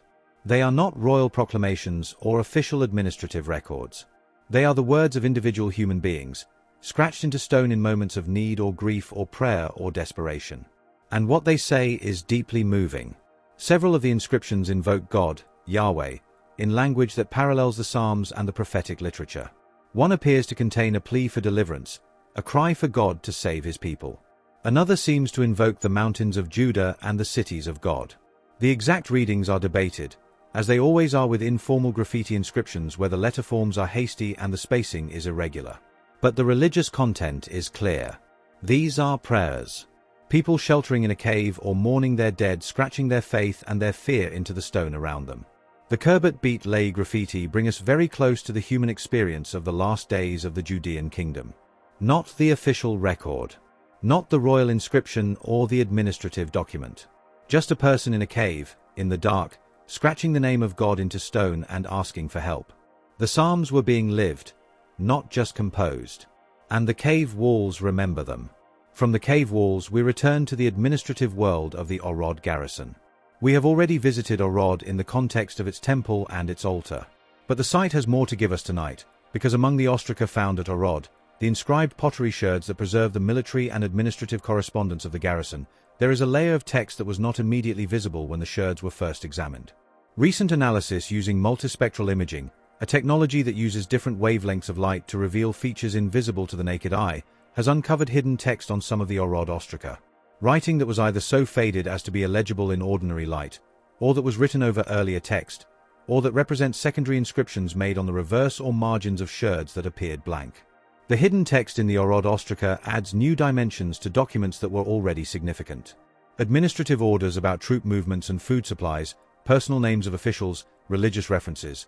The multispectral analysis is still being worked through by scholars, and the full picture of what the hidden layers contain is still emerging. But the technology itself represents a broader revolution in the archaeology of ancient texts. Documents that were considered fully analyzed are being reopened. Surfaces that appeared empty are being found to speak. The ancient world is still yielding new information, not just from new excavations but from the re-examination of objects that have been in museums for decades. The Orod garrison kept its secrets well, and technology, patient and careful as any archaeologist, is finding them. And now we come to the most recent discoveries of our journey tonight. The ones that remind us that biblical archaeology is not a completed field, a closed archive, a finished story. It is happening now. It is happening in the present tense. The ground is still being opened, the clay is still being read, the seals are still being pressed out of the earth. In 2024, a new Judean seal was announced. Found in an excavation in the city of David in Jerusalem, in layers dating to the late Iron Age, the seal impression bore a Hebrew name and the title of an official. The specific details of the inscription place it in the administrative world of the late Judean monarchy, consistent with the period of Jeremiah and Baruch and the final decades before the Babylonian conquest. A new name. A new official. Someone who served in the administration of Judah in its last years, pressing their seal into clay as they managed the documents of a kingdom that was running out of time. Their name was unknown before 2024. Now it is known. The ground gave it back. And then, in 2025, so recently that the scholarly discussion has barely begun, so recently that the ink of the journal articles is barely dry, another bulla was announced. Another small clay seal impression, found in excavations in Jerusalem, bearing a Hebrew inscription from the period of the late monarchy. The details of this 2025 bulla are still being studied and published as this is being written. But its existence is itself the point. Every year, sometimes every few months, a new piece of the ancient world surfaces from the earth. A new name. A new seal. A new fragment of text.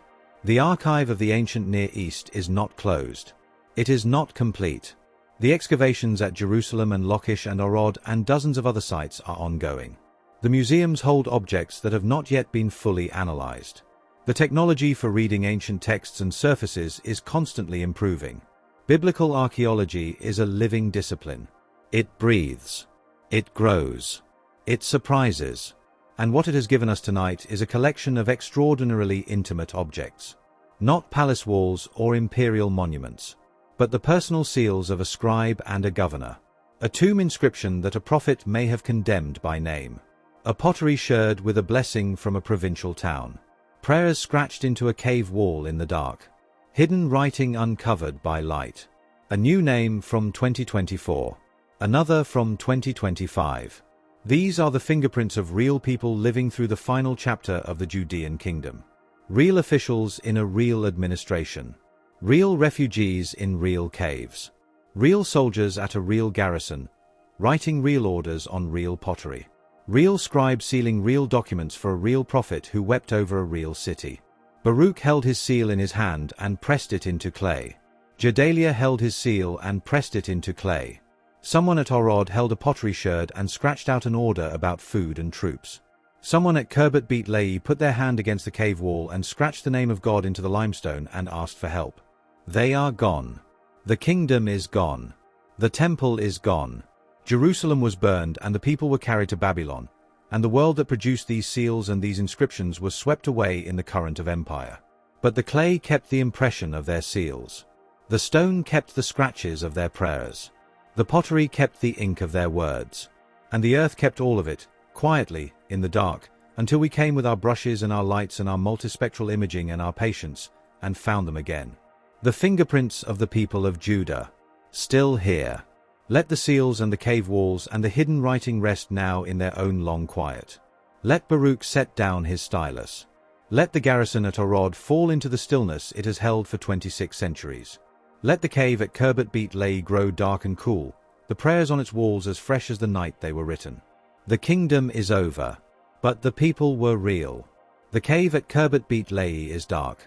The prayers on its walls have dried into the limestone. The seal of Baruch son of Neriah rests in its case, still carrying the impression of a hand that pressed it into clay in the last years of a kingdom running out of time. And now the kingdom runs out of time. We have been traveling through the long centuries of Israelite and Judean history, moving from the earliest patriarchal world to the divided monarchy to the prophetic era. We have followed the story through its kings and its scribes, its temples and its altars, its deportations and its survival. And tonight, the story reaches its most devastating chapter. The one that the people of Judah never fully stopped grieving. The one that shaped their identity, their theology, and their literature for every generation that followed. The fall of Jerusalem. It did not come all at once. It came in waves. Nebuchadnezzar, king of Babylon, had been watching Judah the way the Assyrian kings before him had watched the small kingdoms of the Levant, as tributaries to be managed, and when they became inconvenient, as problems to be solved. Judah rebelled. Judah was warned. Judah rebelled again. And in 597 BCE, Nebuchadnezzar came the first time and took the king, the royal family, and the leading citizens of Jerusalem into captivity in Babylon. And then, when the puppet king he left behind also rebelled, he came again. In 587 or 586 BCE, scholars debate the precise year, the army of Babylon besieged Jerusalem for the final time. The walls were breached. The city was entered. The temple, the great temple of Solomon, was burned. The palace was burned. The city walls were demolished. And the people, those who survived, those who were not killed in the fighting or in the aftermath, were marched east to Babylon. By the rivers of Babylon, the psalmist writes, "There we sat and wept when we remembered Zion. We hung our harps on the willows in the midst of it. For those who carried us away captive asked us for a song, and those who plundered us asked for mirth, saying, 'Sing us one of the songs of Zion.' How shall we sing the Lord's song in a foreign land?" That is the emotional truth of the Babylonian exile. And tonight, the clay and the stone give us the historical truth alongside it. We begin with what is perhaps the single most important external document for the chronology of the entire period. A clay tablet, small and unassuming, written in Babylonian cuneiform, now in the British Museum. It is called the Babylonian Chronicle. The Babylonian Chronicles are a series of tablets recording the major events of Babylonian history year by year, in the dry, factual language of official record keeping. They record battles, deaths of kings, astronomical observations, and administrative events. They are among the most reliable chronological sources for the ancient Near East, because they were written by Babylonian scribes as contemporary records, not as retrospective glorifications of royal achievement. And one of the most significant of these tablets, the one covering the years 605 to 594 BCE, records, in the entry for the 7th year of Nebuchadnezzar, an event in Judah. The text states that in the 7th year of his reign, the king of Babylon mustered his army and marched to the Hatti land, the Babylonian term for the Levant. He encamped against the city of Judah. He captured the city. He seized its king. He appointed a king of his own choice. He took heavy tribute and brought it to Babylon. The city of Judah, Jerusalem. The Babylonian Chronicle records the first capture and deportation of 597 BCE with bureaucratic precision. The king taken, Jehoiakim, who had ruled for only 3 months, was replaced by Zedekiah, his uncle, exactly as the Book of Kings describes. The tribute taken, the appointment of a new king, the year of the campaign, all of it matches the biblical account with a precision that removes any serious doubt about the historicity of these events. The Babylonian Chronicle does not tell us what it felt like to watch the king of Jerusalem being led away in chains. It does not tell us about the weeping of the people, the silence of the empty palace, the question that must have hung over everyone who remained: what now? It just records the event, in the way that bureaucratic records record events, stripped of all human texture. But the human texture is in the biblical text, and the two together, the Babylonian administrative record and the Hebrew theological narrative, give us the fullest possible picture of what happened.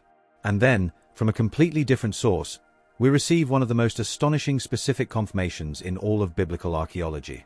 In 2007, a scholar named Michael Jerser was working in the British Museum, examining a collection of Babylonian tablets that had been sitting in storage for over a century. They had been acquired by the museum in the late 19th century but had never been fully studied. Jerser was reading through them when he came across a tablet recording a donation to a Babylonian temple. The tablet was dated to the 10th year of Nebuchadnezzar, which places it around 595 BCE. It recorded a gift of gold brought to the Asagila temple in Babylon by a royal official.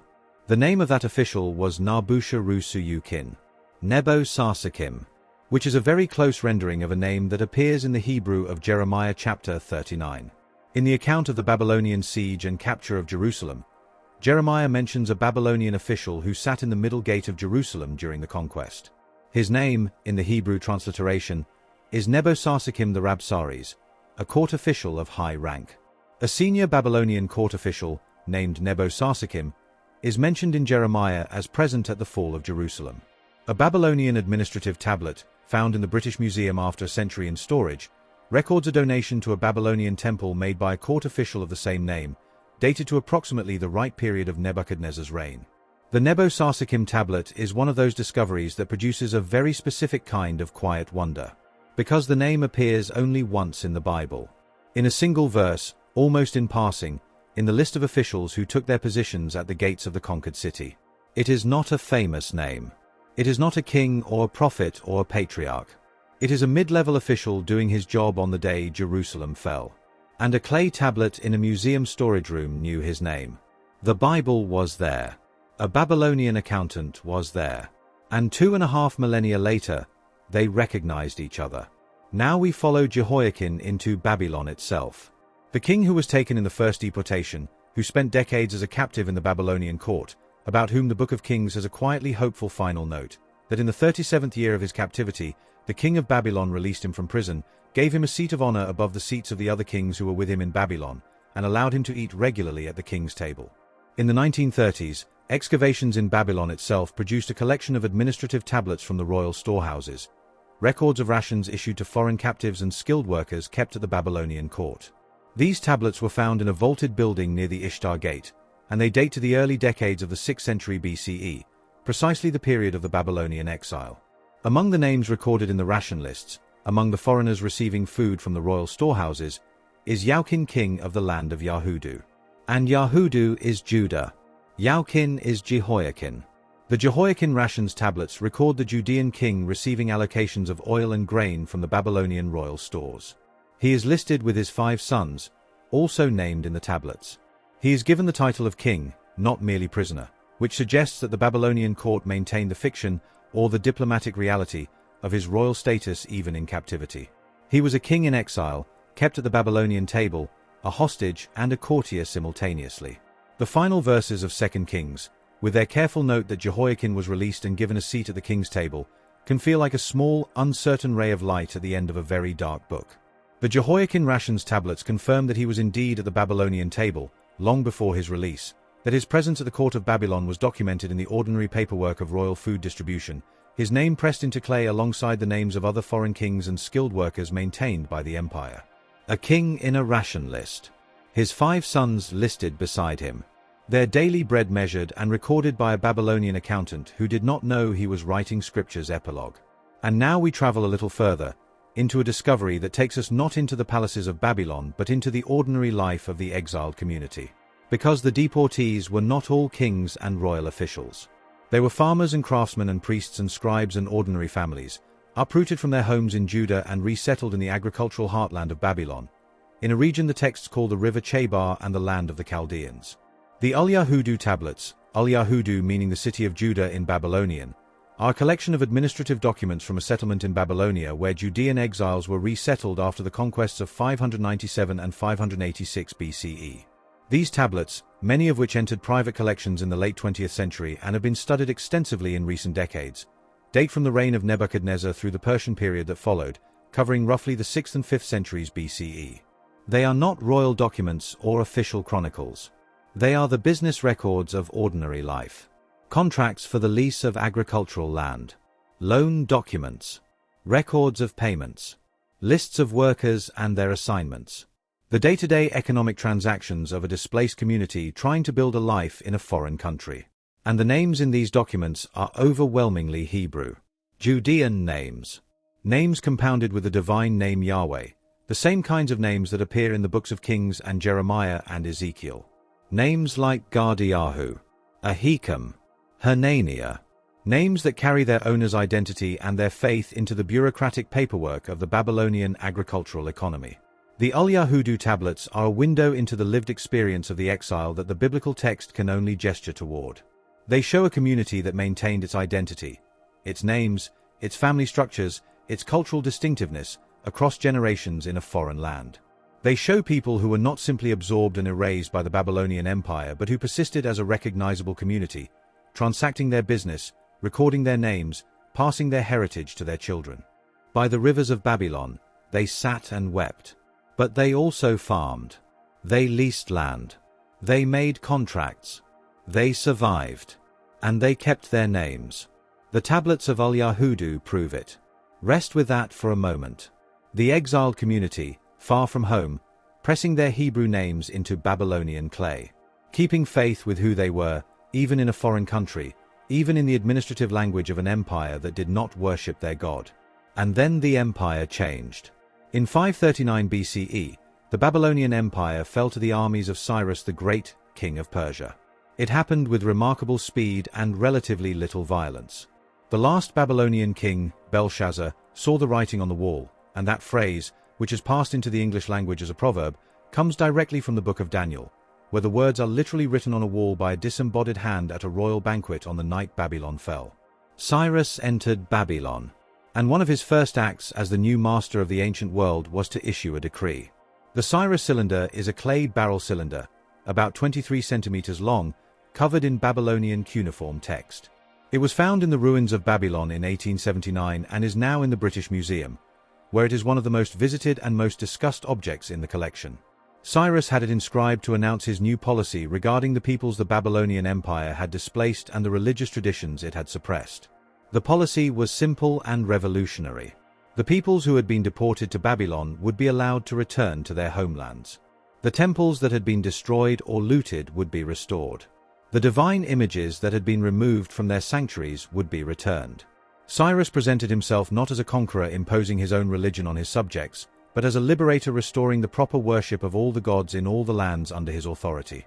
The Cyrus cylinder does not specifically mention the Jews or Judah. It is a general policy statement, not a targeted decree for one specific people.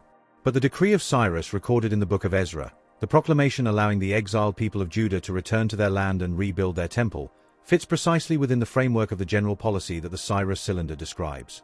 Cyrus allowed all displaced peoples to go home. The Jews went home. The two are connected. The Cyrus cylinder has sometimes been called the first declaration of human rights, which is perhaps an anachronistic characterization but not an entirely wrong one. It represented a genuinely different philosophy of empire from the Assyrian and Babylonian models of deportation and cultural suppression. It worked, pragmatically and politically. And for the people sitting by the rivers of Babylon with their harps on the willows, it was the answer to the question they had been asking for 2 generations. How shall we sing the Lord's song in a foreign land? The answer turned out to be, you will not have to, for much longer. From the Cyrus cylinder we move into the Persian period proper, the era of reconstruction and return that the books of Ezra and Nehemiah describe. The Persian Empire left its physical mark on the land of Judah, now called Yud, the Aramaic form of the name, in several ways that archaeology has recovered. The Persian gold tablets of Darius are foundation deposits from the great Persian capital of Persepolis, thin sheets of gold and silver inscribed with royal declarations, placed beneath the foundations of the palace complex as permanent records of the builder king. They date to the reign of Darius I, who is a significant figure in the book of Ezra as the king who confirmed the decree of Cyrus and authorized the resumption of the temple building project in Jerusalem after it had been interrupted. These tablets are not directly related to Judah, but they place the world of Ezra and Nehemiah within a real Persian imperial context. Darius was a real king who built real palaces with gold foundation tablets. His empire was real. His administrative system, which the book of Ezra depicts as the mechanism through which the restoration of Jerusalem was authorized and funded, was real. The bureaucratic world in which Ezra and Nehemiah operated, the letters to and from the king, the imperial authorizations, the administrative terminology, all of it reflects a genuine and well-documented Persian imperial culture. Closer to home, the Persian Yud coins give us physical evidence of the province of Judah under Persian administration. In the 5th and 4th centuries BCE, the Persian province of Yud issued its own small silver coins, stamped with the name Yud in ancient Hebrew script. Some coins also bear images, a falcon, a lily, a human face, and some bear the names of governors or priests who administered the province. These tiny coins are remarkable objects. They are the currency of the returned community, the people who came back from Babylon and rebuilt Jerusalem and reconstructed the temple and tried to reconstitute a society in a land that had been partially emptied and partially repopulated by outsiders during the exile years. The Yud coins prove that the post-exilic community had its own administrative identity within the Persian Empire. It was not simply a stateless refugee population. It was a recognized province with its own currency, its own officials, its own administrative apparatus. The community of Ezra and Nehemiah was real. It governed itself. It minted coins. It stamped its name in silver. And then there is one of the most extraordinary documentary collections of the entire ancient Near East. Not from Judah itself, but from the very edge of the Jewish world. From Egypt.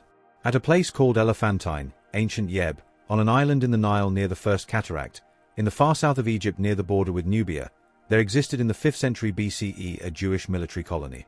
A garrison of Jewish soldiers, serving the Persian Empire in Egypt, with their families, their own synagogue, their own community life. They had been there for generations, possibly from before the Babylonian exile, possibly brought to Egypt in the turbulent period following the fall of Jerusalem. They were Jews, but they were Jews in Egypt, far from Jerusalem, with a somewhat different religious practice from what the Ezra-Nehemiah reforms were trying to establish in Judah. The Elephantine papyri are a collection of documents written in Aramaic, the common language of the Persian Empire, by and for the members of this community. They include legal contracts, letters, marriage documents, property records, and a remarkable series of letters written to the authorities in Jerusalem and in Samaria, asking for permission to rebuild their temple, which had been destroyed by Egyptian priests of the ram god Khnum, who objected to the Jewish practice of sacrificing sheep and seeking support for their religious community. The Elephantine papyri are extraordinary for several reasons. They show a Jewish community maintaining its identity and its faith in a completely different cultural environment from Judah. They show the existence of a network of communication between diaspora Jewish communities and the authorities in Jerusalem in the 5th century BCE. They reference real governors of Yud and Samaria, whose names appear independently in other records. And they document the internal life of a Jewish community, their marriages, their property disputes, their relationship with their Egyptian neighbors, their appeals to their religious authorities, with an intimacy that almost no other ancient source can match. They also show a Jewish community that practices religion somewhat differently from the official norms. They apparently worshipped alongside Yahweh other divine beings, possibly remnants of the same folk religious traditions we encountered at Kintilit Ajrud centuries earlier. They are not quite the Judaism of Ezra and Nehemiah. They are a Judaism shaped by their particular circumstances, their particular history, their particular location on an island in the Nile. They are real people, complicated people, trying to live faithfully in an imperfect world, far from home, writing letters in Aramaic on papyrus that the dry Egyptian climate preserved for 2,400 years. From Egypt we return to the land of Canaan, and to another collection of papyri that sheds light on the transition from the Persian period to what comes next. The Wadi Dalieh papyri were found in the 1960s in a cave in the Wadi Dalieh, a deep gorge in the Judean desert between Jericho and the Dead Sea. They date to the 4th century BCE, the late Persian period, and they are the documents of wealthy Samaritan families, legal records, property contracts, slave sale documents. They were apparently carried into the cave by refugees fleeing from Alexander the Great's forces in 332 BCE, when the Macedonian conqueror swept through the region. The refugees hid in the cave with their documents and their valuables. And then, apparently, they were found and killed, or they died of thirst and hunger in the cave. The documents remained with their bones, sealed in the dry darkness, until Bedouin found them 23 centuries later. The Wadi Dalieh papyri illuminate the late Persian period community of Samaria, the region of the Old Northern Kingdom, with the same kind of intimacy that the Elephantine papyri bring to the Egyptian Jewish community. They are people, not abstractions. They owned property. They had slaves. They made legal contracts. And they died in a cave with their papers clutched to them, fleeing a world that was changing faster than they could run. The Persian period ended with Alexander, and the world that followed, the Hellenistic world of Greek language and culture spreading across the ancient Near East, set the stage for the last great period of our journey tonight.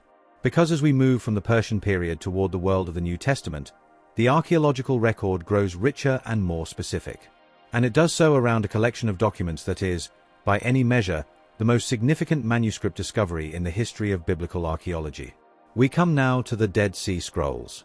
In the spring of 1947, or perhaps late 1946, the exact date has been debated, a young Bedouin shepherd named Mohammed Dib was searching for a lost goat in the rocky cliffs above the western shore of the Dead Sea, in a region of stark and beautiful desolation called the Judean wilderness.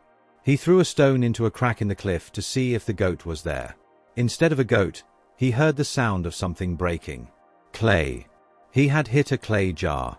In the cave, he and his companion found a collection of large clay jars, sealed with lids, containing scrolls wrapped in linen. They had been there in the dark, in the dry desert air, for approximately 2,000 years. He took some of the scrolls, not fully understanding what they were, and eventually they made their way to dealers in Bethlehem and then to scholars who recognized them for what they were. Over the following decade, 11 caves in the Qumran area were searched, and more than 900 manuscripts or manuscript fragments were recovered. Some were nearly complete scrolls. Most were fragments, some tiny, some larger, requiring painstaking reconstruction like an almost impossibly complex jigsaw puzzle made of fragile ancient leather and papyrus. The Dead Sea Scrolls date from roughly the 3rd century BCE to the 1st century CE. They were apparently the library of a Jewish community, widely identified as the Essenes, a sect mentioned in ancient sources as living in the desert near the Dead Sea in strict communal observance, waiting for the end of the age.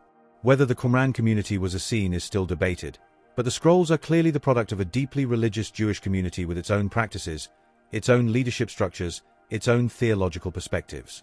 What the scrolls contain falls broadly into 3 categories. First, biblical manuscripts.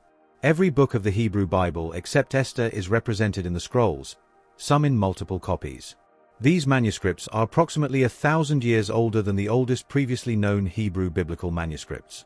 The Great Isaiah Scroll, found in Cave 1, is a nearly complete copy of the Book of Isaiah dating to approximately 100 BCE. When scholars compared it with the medieval Hebrew text that had been the basis of biblical study for centuries, they found that the text was remarkably stable. The words of Isaiah had been transmitted with extraordinary faithfulness across 1,000 years of copying. Second, the scrolls contain non-biblical Jewish religious texts, some previously known from later translations and some entirely new to modern scholarship. The Community Rule, describing the organization and practices of the Qumran community. The War Scroll, describing an apocalyptic final battle between the sons of light and the sons of darkness. Hymns, commentaries on biblical books, calendrical texts, wisdom literature. An entire library of Second Temple Jewish thought, recovered from the desert. Third, and perhaps most intriguingly for the imagination, the scrolls contain what appears to be a real treasure map. The Dead Sea Copper Scroll is unlike any other scroll in the collection. While the other scrolls are written on leather or papyrus, this one is written on copper, thin sheets of copper that had been rolled together and had corroded into a single brittle mass. It was found in Cave 3 in 1952, and it took years of careful work to cut it open and read it. What it contains is a list. A list of locations, each one corresponding to a buried treasure. Gold and silver and sacred vessels and offerings, hidden in tombs and cisterns and underground chambers, totaling an almost impossibly large amount of wealth. The Copper Scroll lists 64 separate caches of treasure, and gives the location of each one in terms of specific landmarks and distances. No treasure from the Copper Scroll has ever been found. The landmarks it describes are difficult or impossible to identify with certainty. Scholars debate whether the list refers to real treasure hidden before the Roman destruction of Jerusalem in 70 CE, possibly temple treasury items concealed by priests who saw the Romans coming, or whether it is a mythological or symbolic document. The mystery is unresolved. The treasure, if it exists, is still in the ground somewhere. The Copper Scroll is one of the most tantalizing objects in all of archaeology. A real document. A real list. Written in copper rather than perishable organic material, as though whoever wrote it intended it to last indefinitely. And at the end of each location description, the list sometimes adds a note, and a duplicate of this document is buried with it. A copy of the treasure map, buried alongside the treasure. Somewhere, perhaps, a second Copper Scroll is waiting. Let that rest in your mind for a moment. The desert quiet. The sealed caves. The scrolls in their jars. And a copper document describing hidden gold, with a copy buried somewhere in the hills. From the wilderness we return to Jerusalem, and to the temple that stood at the center of everything in the Second Temple period. The Temple of Herod the Great, rebuilt and expanded from the modest structure of the returnees into one of the most magnificent buildings in the ancient world, a structure that Josephus describes as covered in such a quantity of white stone and gold that it was almost painful to look at in direct sunlight. The temple is gone. It was destroyed by the Romans in 70 CE, and what remains standing, the Great Western Retaining Wall, which we call the Western Wall or the Wailing Wall, is the wall of the temple platform, not the temple itself. But the archaeology of the Temple Mount and its surroundings has produced several objects that bring the reality of that vanished building vividly close. The temple warning inscription is a carved stone tablet, found in 1871 near the Temple Mount in Jerusalem, written in Greek. It is a warning notice, one of several that were apparently posted at the barriers separating the outer court of the temple, where non-Jews were permitted to walk, from the inner courts, which were restricted to Jews. The text states that no foreigner is to enter the barriers and enclosure around the sanctuary. Whoever is caught will have himself to blame for his death, which will follow. This inscription is mentioned in the New Testament. In Acts 21, Paul is accused by a crowd in Jerusalem of bringing a Greek man named Trophimus into the temple, past the barrier.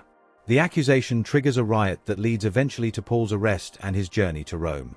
The warning inscription recovered by archaeology is exactly the kind of notice that Paul would have known, that the crowd would have known, that the entire complex system of access and restriction in Herod's temple was built around. A stone tablet saying "Stay out," under pain of death. Real.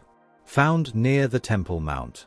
Confirming a specific detail of New Testament narrative with the directness of an object that was simply doing its job. And then there is the trumpeting place inscription. In 1968, during excavations at the southwestern corner of the Temple Mount led by Benjamin Mazar, a large stone was found that had fallen from the top of the Temple Mount during the Roman destruction of 70 CE. On one of its surfaces was a partial Hebrew inscription, "To the place of trumpeting." The first-century Jewish historian Josephus describes a priest standing at a specific pinnacle of the temple and blowing a trumpet to announce the beginning and end of the Sabbath, the signal that could be heard across Jerusalem marking the transition into and out of the sacred day.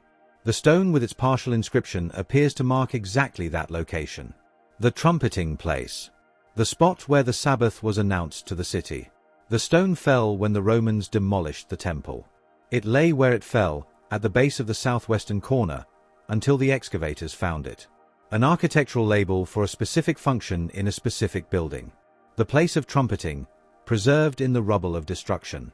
And finally, close to where tradition places the crucifixion and burial of Jesus of Nazareth, near the Church of the Holy Sepulchre in the Old City of Jerusalem, archaeology has found something that quietly confirms what the Gospels describe about that location.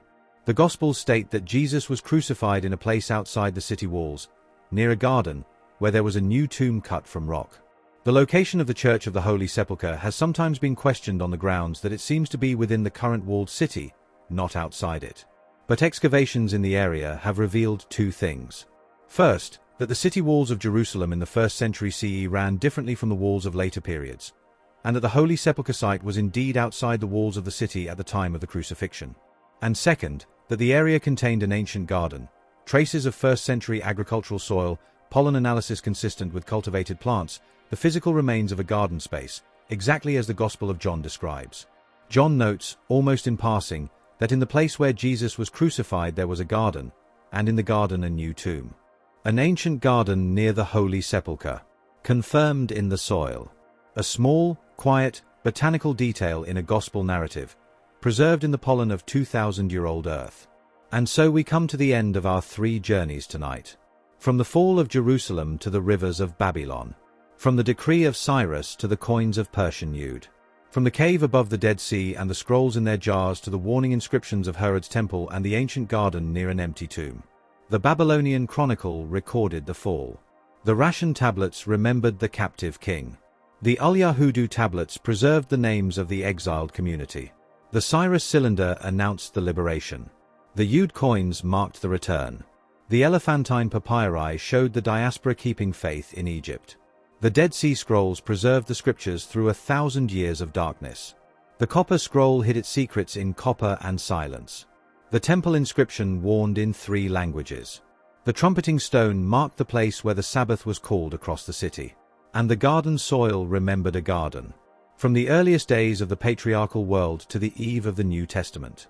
From Ebla to Jerusalem. From the clay tablets of Marie to the copper scroll of the Judean wilderness. From the Merneptah stele to the seal of Baruch. From the burning of Hazor to the burning of Jerusalem. One long, continuous, patient story. Preserved in clay and stone and copper and papyrus and pollen. Kept by the earth through every empire and every disaster and every silence. We have only scratched the surface. There is so much more beneath the ground. The excavations are ongoing. The technology for reading ancient surfaces is improving every year. The archive of the ancient world is not closed, and it will not be closed in our lifetimes. But tonight, we rest. Let the scrolls rest in their caves. Let the copper scroll keep its secrets a little longer. Let the garden near the Holy Sepulchre grow quiet in the dark. Let the trumpeting stone lie where it fell, and the Ration tablets rest in their cases, and the rivers of Babylon flow on in the dark without us. The ancient world is patient. It has been waiting a very long time. And it will be there tomorrow, and the day after, and as far ahead as we can see. The scrolls are resting in their caves. The copper scroll keeps its secrets in the dark. The garden near the Holy Sepulchre is quiet. And the ancient world, which has carried us through so many centuries and so many layers of stone and clay and ash and papyrus, now brings us to the world that produced the New Testament. We are in the 1st century. The Persian Empire is long gone. The Hellenistic kingdoms that followed Alexander have themselves come and gone. And now Rome rules the ancient world, with a particular combination of administrative efficiency and ruthless power that made its empire the longest-lasting the Mediterranean world has ever known. Judea, the Roman name for the Old Kingdom of Judah, is a Roman province, or a client kingdom, or a territory under various arrangements of Roman oversight that shift and change across the decades. It is a small, difficult, religiously intense region on the eastern edge of the empire, and Rome finds it perpetually troublesome. Into this world, in a small town in the Galilee, a child is born. We are not going to make theological arguments tonight. We are going to do what we have always done on these journeys: follow the archaeology. Follow the objects. Follow the stone and the clay and the wood and the bone. And what the archaeology of the 1st century has given us, in recent decades, is an increasingly vivid and increasingly specific portrait of the world in which the events of the New Testament took place. The towns and the synagogues and the pools and the boats and the execution methods and the officials. The physical world of Jesus of Nazareth. It is a real world. It left real traces. And the traces have been found. We begin in Nazareth. Nazareth today is a bustling city in the Lower Galilee, home to a large and ancient population. But in the 1st century, it was something almost entirely different. Archaeological work conducted at Nazareth over the past several decades, including excavations beneath and around the Church of the Annunciation, which tradition marks as the site of Mary's home, and other excavations in the surrounding area, has revealed the physical remains of a 1st century village of modest size. A hamlet, really. A small agricultural community of perhaps a few hundred people, consisting of simple stone dwellings cut partly into the hillside, grain silos, agricultural terraces, a small number of rock-cut tombs in the surrounding hills. The 1st century village at Nazareth is not a grand discovery in the way that a royal palace or an imperial inscription is grand. It is humble. It is ordinary. It is, in the most literal sense, a working-class rural settlement in the Galilean hills. The houses are small. The pottery is the practical, undecorated pottery of everyday use. There are no imported luxury goods, no evidence of significant wealth, nothing to distinguish this community from hundreds of similar small agricultural villages across 1st century Galilee. Which is precisely the point. Because the Gospels describe Jesus as coming from exactly this kind of place.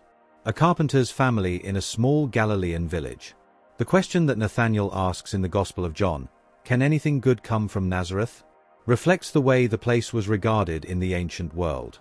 It was nowhere special. It was not mentioned in any earlier historical source. It was just a village. But it was a real village. The 1st century remains confirm it. The houses, the silos, the tombs, the pottery, the physical texture of daily life in a modest Galilean community in the Roman period. Jesus grew up in a house that looked like the houses found in those excavations. He stored grain in silos of the kind found in those excavations. He walked on the same limestone hillsides. It is not a dramatic confirmation. It is something quieter than that. It is the confirmation of ordinariness. The Gospels were not inventing an exotic or mythological setting. They were describing a real and specific and genuinely humble place. From Nazareth we move into the broader Galilean landscape. Because one of the questions that the Gospel narratives raise, and that archaeology has been quietly answering, is the question of synagogues. The Gospels describe Jesus teaching in synagogues throughout Galilee, at Capernaum, at Nazareth, in village after village. For a long time, scholars debated whether formal synagogue buildings existed in rural Galilee in the 1st century, or whether the term simply referred to informal community gatherings. The discovery at Tel Rekesh has added important evidence to this discussion. Tel Rekesh is a site in the Lower Galilee, in the Jezreel Valley region, and excavations there have revealed the remains of what appears to be a rural village synagogue dating to the 1st century CE. It is not a grand or elaborate structure. It is a modest community building, consistent in scale and form with the kind of village gathering place that a small agricultural community would have built and used for worship and communal reading of scripture. The Tel Rekesh synagogue joins a small but growing collection of 1st century synagogue remains from Galilee and Judea. Taken together, these finds confirm that formal synagogue buildings, not just informal gatherings, existed in rural Galilee during the period of Jesus' ministry. The Gospel's description of Jesus entering village synagogues and teaching in them reflects a real feature of first-century Galilean life. The communities of rural Galilee had their houses of worship. They were modest buildings, built from local stone, furnished with stone benches along the walls where the community sat to hear the reading of Scripture. But they were real buildings, real institutions, real centers of community religious life. The world the Gospels describe was organized around exactly this kind of local sacred institution. We travel now to the shore of the Sea of Galilee, to a town whose name carries one of the most distinctive resonances in the Gospel narrative. Magdala, the probable home of Mary Magdalene, one of the most significant figures in the accounts of Jesus' ministry and resurrection. Magdala was a prosperous fishing town on the northwestern shore of the Sea of Galilee, and it has been under excavation since the early 2000s.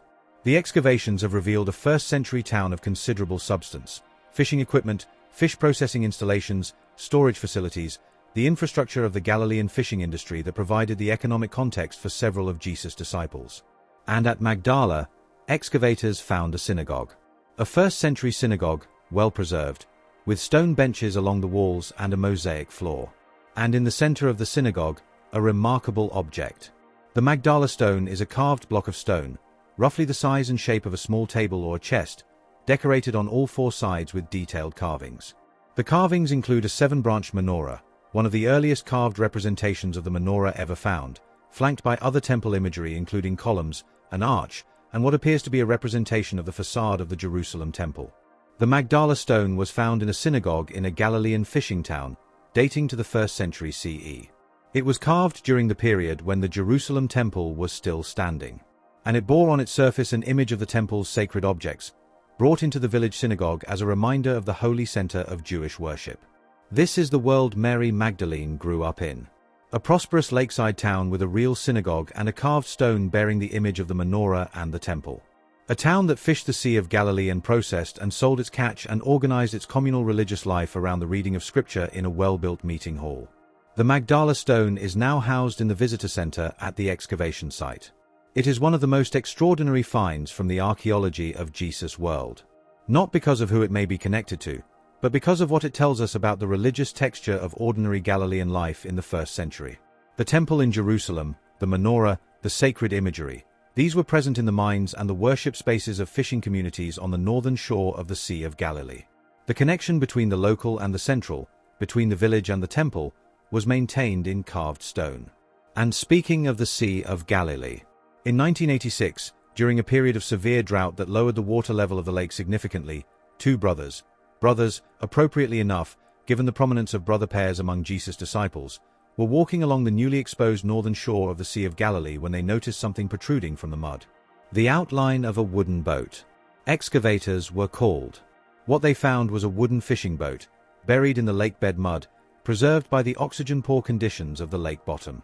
It was excavated with painstaking care over 11 days and nights, the team working around the clock because the exposure to air was beginning to damage the wood, and eventually conserved and removed to a museum at Kibbutz Ginosar, where it is now displayed in a specially built climate-controlled hall. The Jesus Boat of Galilee, also called the Ancient Galilee Boat, dates, by carbon dating and by analysis of the pottery and coins found associated with it, to the 1st century CE, with a possible range from about 100 BCE to 70 CE. It is approximately 8 meters long, with a beam of about 2.5 meters, a working fishing boat of modest size, built from multiple species of wood in a tradition of construction that was clearly practiced and well established. The boat is not identified with Jesus or his disciples by any inscription or historical record. It is simply a 1st century Galilean fishing boat, the kind of boat that the Gospels describe the fishermen of Galilee using. The kind of boat in which Jesus might have crossed the lake, or slept in the stern during a storm, or stood while teaching the crowds on the shore. It is an ordinary boat. A working boat. A boat that fished the same waters that the Gospel narratives describe. And it has been in the world continuously since the 1st century, in the lakebed mud for 2,000 years, and now in its climate-controlled museum, real and wooden and still carrying the smell, in the imagination at least, of Galilean water and Galilean fish. We leave the lake now and travel south to Jerusalem, to the city that stood at the center of the sacred geography of 1st century Judaism. and to 2 pools that appear by name in the Gospel narratives with a specificity that the archaeology has now confirmed in physical detail. The Pool of Bethesda is described in the Gospel of John, chapter 5. Jesus comes to Jerusalem for a festival and goes to a pool called Bethesda, near the Sheep Gate. The pool has 5 porticos, 5 covered colonnaded walkways surrounding it. And around the pool lay a great number of invalids, blind, lame, and paralyzed, waiting for the movement of the water, which was said to have healing properties. For a long time, the 5 porticos of the Pool of Bethesda were considered an odd detail. Why 5? The standard rectangular pool had 4 sides, and therefore 4 colonnades at most. Some scholars suggested the detail was symbolic rather than architectural. But excavations near the Church of St. and in the Muslim quarter of Jerusalem revealed a large ancient pool complex with a dividing wall running down the middle, creating 2 separate basins with a colonnade on each of the 4 outer sides and one on the dividing wall in the middle. 5 colonnades. Exactly as described. The Pool of Bethesda was real. It had 5 porticos. It was located near the Sheep Gate, exactly where John places it. The architectural detail that seemed oddly specific was oddly specific because it was accurate. The Pool of Siloam appears in the Gospel of John in the account of Jesus healing a man born blind. Jesus makes mud with his saliva and dirt, puts it on the man's eyes, and tells him to go wash in the Pool of Siloam. The man goes, washes, and comes back seeing. Siloam had been known from earlier biblical history. It was connected to Hezekiah's tunnel, the extraordinary engineering achievement that brought water from the Gihon spring through the rock to the western side of the city of David in preparation for the Assyrian siege. But the exact location and extent of the first-century pool where Jesus sent the blind man was not clearly established until excavations in 2004, when work on a drainage pipe in the city of David accidentally uncovered stone steps leading down to a large pool. The Pool of Siloam, in its first-century form, turned out to be a large public pool, much larger than the later, smaller pool that had been identified with it for centuries. It was a broad, stepped pool covering a substantial area, with wide stone steps descending on 3 sides. The steps and the plastered basin date clearly to the Second Temple period, the 1st century BCE and CE. This was a public gathering place as much as a water source, a pool where people came not just to draw water but to immerse, to purify, to meet. The man born blind walked from wherever Jesus found him, through the streets of Jerusalem, down the stepped slopes of the city of David, to this broad, public, crowded pool. Washed his eyes in its water, and went back seeing. The pool is real. The steps are real. The water, fed by Hezekiah's ancient tunnel, was real. The Siloam inscription in that tunnel, recording the moment the 2 digging teams met in the middle of the rock, is one of the oldest Hebrew inscriptions ever found. The water that ran through that tunnel fed the pool where the blind man washed. And recently, excavations have revealed something even more substantial about the water infrastructure of 1st century Jerusalem. A large dam wall at Siloam, a massive stone construction that controlled and managed the water supply to the pool, ensuring that the city's water system functioned reliably throughout the year. The scale of this dam wall is a reminder of how sophisticated the water engineering of ancient Jerusalem was, and how carefully the city managed its most essential resource. The pool, the tunnel, the dam. Real stone, real water, real engineering. The physical infrastructure of a living city. Now we come to 3 discoveries that bring us into direct contact with specific named individuals from the Passion narrative. The officials and the accused of the final days. In 1961, during excavations at the ancient theatre of Caesarea Maritima on the Mediterranean coast, the great Roman city that Herod the Great built as his administrative capital, a carved stone block was found that had been reused as building material in a later reconstruction of the theatre steps. The stone was turned face down, preserving its inscription from the weathering that had damaged so many other ancient carved surfaces. When it was turned over and examined, it bore a Latin inscription. Fragmentary, but legible.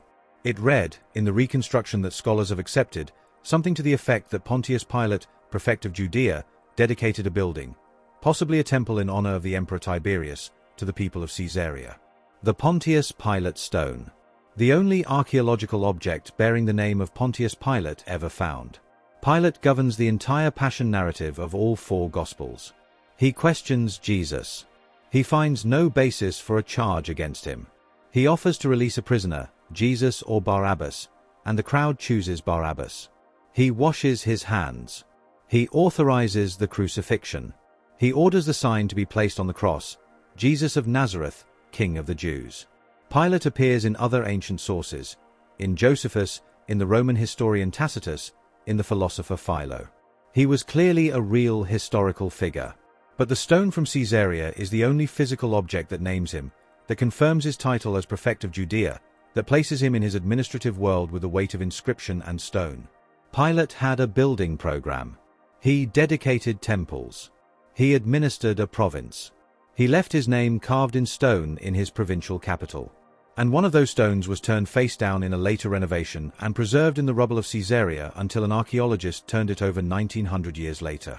The Pontius Pilate stone is now in the Israel Museum. It is not large. The inscription is incomplete. But it carries the name of the man who authorized the crucifixion, pressed into limestone in his own provincial capital. From Pilate to Caiaphas, the high priest who presided over the interrogation of Jesus before the Sanhedrin, who said that it was better for one man to die than for the whole nation to perish, who sent Jesus to Pilate. In 1990, during construction work in a Jerusalem neighborhood south of the Old City, a burial cave was accidentally opened. Inside, excavators found several ossuaries, stone bone boxes used in Jewish burial practice of the Second Temple period, in which bones were collected after the flesh had decomposed and placed in carved limestone boxes for final interment. One of the ossuaries was elaborately decorated, and on its surface appeared the inscription Yehoseph bar Caiapha, Joseph son of Caiaphas.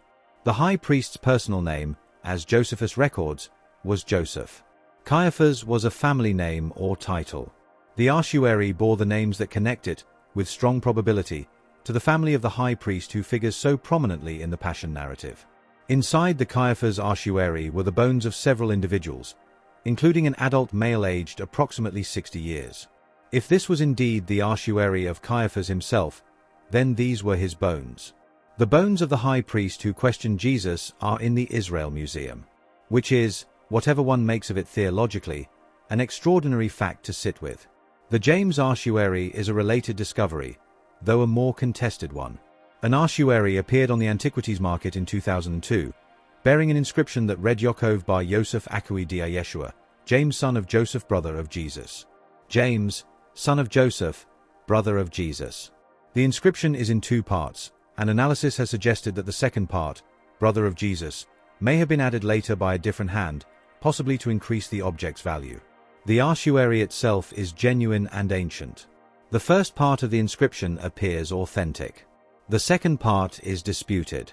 The Israeli Antiquities Authority charged the owner with forgery, though he was ultimately acquitted, and the legal and scholarly debate has continued. The James ossuary illustrates both the possibilities and the difficulties of objects that appear outside of controlled excavation contexts.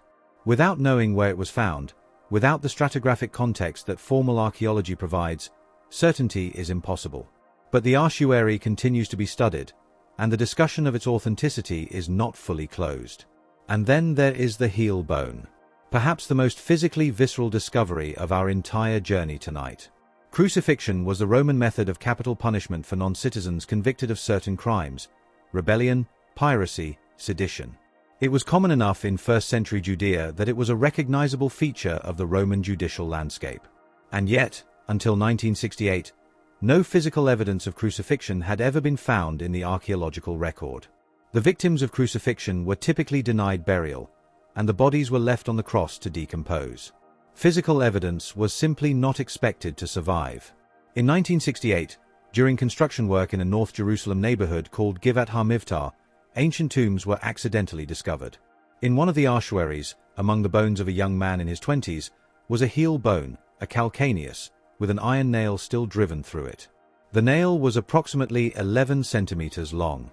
It had been bent at the tip, bent by striking bone, or by being driven through wood and then bending when it hit a knot or a hard surface, and the bending had apparently prevented it from being removed after death. This is the only known skeletal evidence of crucifixion ever recovered from the ancient world. A heel bone with a nail through it. The nail that could not be pulled out. The man to whom it belonged has been named Yehohanan. His name was inscribed on the ossuary. He was crucified, in first-century Jerusalem, by the Roman method. His bones were eventually collected by his family and placed in an ossuary with his name on it and given a proper burial. Someone loved him enough to gather his bones. Someone inscribed his name. And then the tomb was sealed, and the city built over it, and 20 centuries passed, and a construction crew opened the hillside. Crucifixion was real. The nails were real. The iron bent by bone was real. The method of execution described in the Gospels left exactly the kind of physical evidence that the heel of Yehohanan preserves. And so tonight we have walked through the world of Jesus of Nazareth. We have stood in the humble limestone houses of a first-century Galilean village. We have sat in the village synagogues of the Galilee, at Tel Rikesh, at Magdala, where the scripture was read aloud and the community gathered around the carved image of the menorah and the temple. We have stood on the shore of the Sea of Galilee beside a 2,000-year-old fishing boat. We have walked down the broad steps of the Pool of Siloam, beside the great dam that controlled its waters. We have stood before the 5 colonnaded porticos of the Pool of Bethesda. We have held the stone that names Pontius Pilate. We have sat quietly before the ossuary of the high priest Caiaphas. And we have looked at the bent nail in the heel of a young man from Jerusalem and understood, in the most physical and direct way possible, what crucifixion meant. The world of the New Testament is not a world of symbols and abstractions. It is a world of limestone and water and fishing boats and carved stones and bent iron nails. It is a world of real villages and real synagogues and real pools and real officials who left their names in stone. It is a world that the archaeology is recovering, site by site and object by object, with the same patience and the same reverence that has guided our entire journey from the clay tablets of Ebla to this. Real people. Real places. Real objects. The fingerprints of a world that believed it was being watched, and that left its traces everywhere. Let the Galilean boat rock gently on the dark water. Let the Magdala stone rest in its case, the menorah carved into its face still glowing with the memory of lamplight. Let the Pool of Siloam fill slowly in the dark with the water that has been flowing through Hezekiah's tunnel for 27 centuries. Let the village of Nazareth sleep in its limestone hills. The world of the first century is quiet now. But it was here, and the earth kept it. The village of Nazareth is sleeping in its limestone hills. The Galilean boat rests in its climate-controlled hall by the shore of the lake. The Pool of Siloam fills quietly in the dark. And the story, which began in the earliest clay libraries of ancient Mesopotamia, which has carried us through the emergence of Israel and the rise and fall of kingdoms and the burning of Jerusalem and the scrolls in the desert and the world of the first century, now moves into its final chapters. We are in the years after the crucifixion and resurrection. The disciples have scattered from Jerusalem across the Roman world. The letters of Paul are being written and carried by hand across the Mediterranean, from city to city, from community to community. The book of Acts is narrating the expansion of the early church through the ports and markets and civic centers of the Roman Empire. Corinth, Ephesus, Philippi, Thessalonica, Rome itself.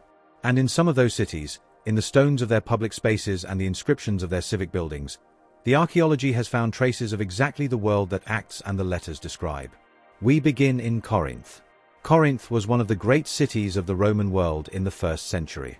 Situated at the narrow isthmus connecting mainland Greece with the Peloponnese, it controlled both the land routes south and the sea routes east and west. It was wealthy, cosmopolitan, commercially aggressive, and morally complex in the way that all great trading cities tend to be. Paul spent 18 months there on his second missionary journey, according to Acts 18, and the 2 letters to the Corinthians that survive in the New Testament suggest a community that was as turbulent and difficult as the city it inhabited. In Acts 18, Paul is brought before the Roman proconsul Gallio, who is holding court at a place called the Bema, the judgment seat, the raised platform from which the Roman magistrate dispensed justice in the public space of the Agora. Gallio dismisses the charges against Paul and sends everyone away. It is a brief scene, almost incidental to the larger narrative. But at ancient Corinth, excavations in the Agora have revealed the physical remains of a large raised platform, constructed from blue and white marble, standing in the center of the public space. It is dated to the 1st century CE. It is identified as the Bema, the judgment seat, the very platform from which the magistrate would have addressed the public and heard legal cases. The Bema seat of Corinth is real. It is still standing in the ruins of the ancient Agora, weathered and partial, but unmistakable in its scale and its position.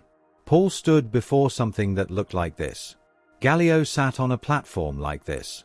The scene in Acts 18 took place in a real public space with a real piece of civic furniture that the archaeology has found and preserved. Stand at the Bema seat of Corinth and look out across the Agora toward the mountains to the south, and you are standing where the book of Acts says Paul stood. The Roman magistrate's platform beneath your feet. The Greek sky above. The ancient city around you. And Corinth gives us something more.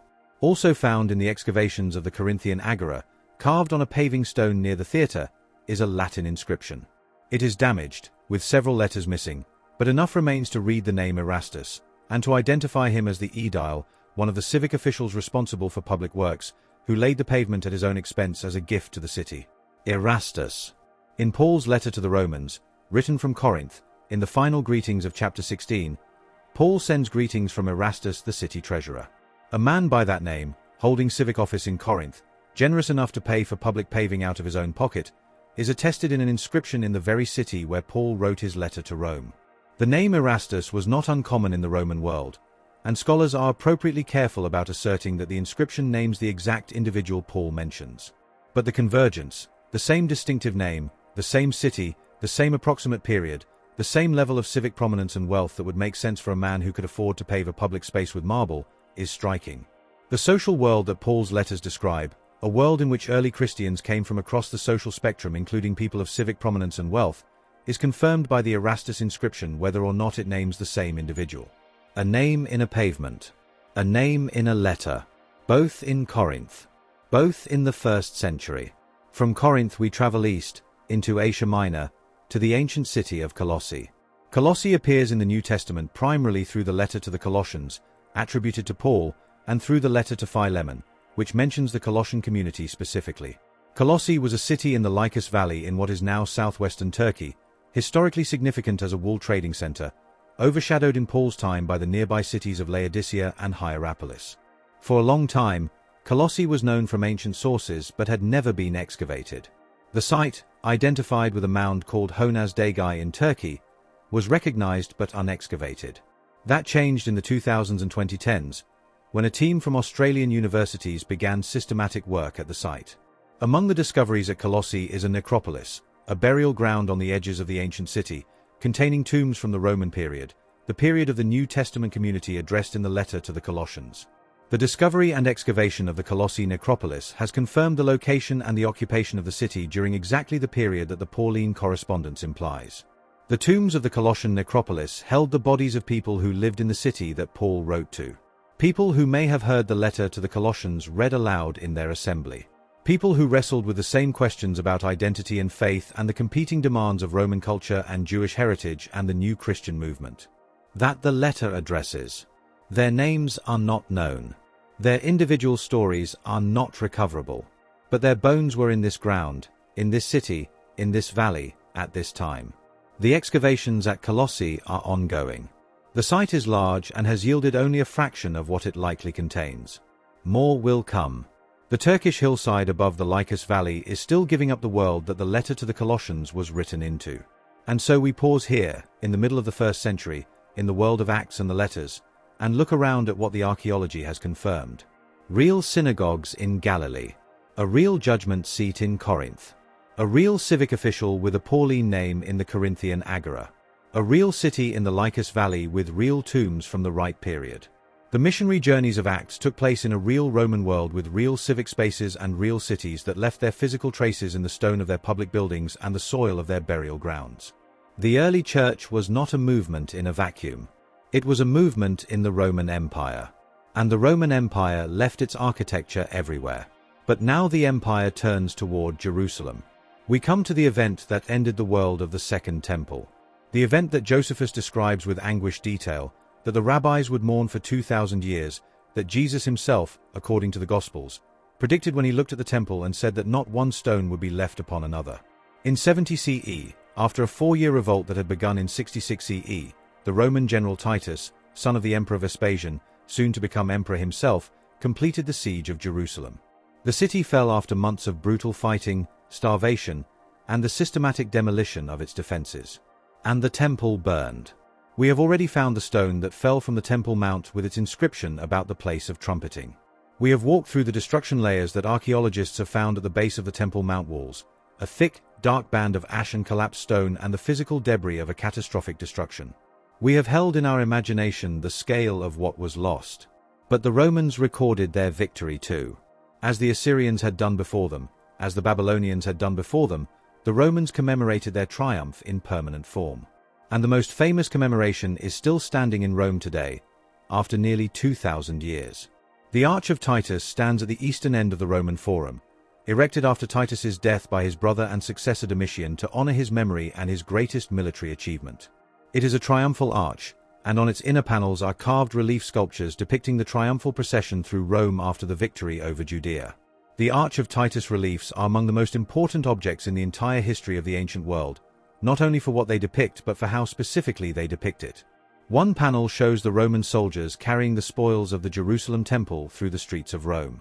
And there, clearly visible, unmistakable, carved in Roman marble in the 1st century CE, are the sacred objects of the Jewish temple. The 7-branched menorah, the golden table of showbread, the silver trumpets. The same objects depicted on the Magdala stone in a Galilean synagogue, carved in stone by Jewish hands in a Jewish fishing village on the northern shore of the Sea of Galilee, perhaps decades before the destruction. And here, on the Arch of Titus in Rome, carved in stone by Roman hands as a trophy of imperial victory. The menorah that stood in the Holy of Holies, tended by priests in the city of Jerusalem, was carried through the streets of Rome in a triumphal procession and depicted on a marble arch. The same object, remembered in stone by both sides of the same catastrophe, by the people who loved it and by the empire that took it. Where the menorah went after the triumph, history does not entirely know. It disappears from the record after several centuries.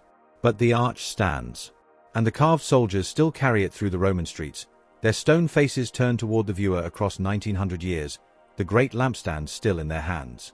The destruction of Jerusalem in 70 CE is one of the pivotal events of world history.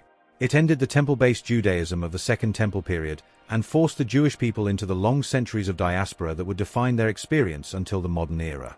It shaped Christianity too, removing the Jewish institutional context within which the earliest church had taken form and accelerating the development of Christianity as a distinct religious tradition. The arch in Rome remembers it with marble and pride. The Jewish liturgy remembers it with mourning and longing. The ground of Jerusalem remembers it in ash. And the Magdala stone, with its carved menorah, remembers what was carried away. And now we come to the end of our journey. Not the end of the story. The story of biblical archaeology has no ending, because the ground is still being opened, and what it contains is still being found. But the end of our journey tonight. A last gathering of recent discoveries, some of them so new that the scholarly world has barely had time to respond to them, that remind us that this field is alive and breathing and full of surprises. The ancient world has not finished speaking. It is speaking now. In 2025, in the current year, as this video is being made, archaeologists working in the region of Jericho announced the discovery of a Moabite ostracon. A pottery sherd with an inscription in the Moabite language, the language of the kingdom of Moab across the Jordan River, the language of the book of Ruth's protagonist Naomi's homeland, the language of the famous Mesha Stele, which we have not had time to visit on these journeys but which is one of the great inscriptions of the ancient world. A Moabite ostracon from Jericho, from the city whose walls fell to trumpets, whose burnt grain we sat with early in our journey. New writing, in an ancient language, from a city we thought we already knew. The ground of Jericho is still speaking.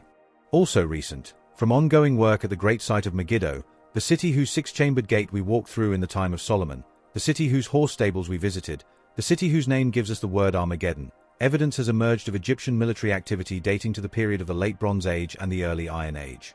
Traces of Egyptian army presence at Megiddo, consistent with Egyptian campaigns into Canaan in the period of the 18th and 19th dynasties, the period of the great pharaohs whose empire extended into Canaan during exactly the centuries that bracket the biblical narratives of the Exodus and the settlement.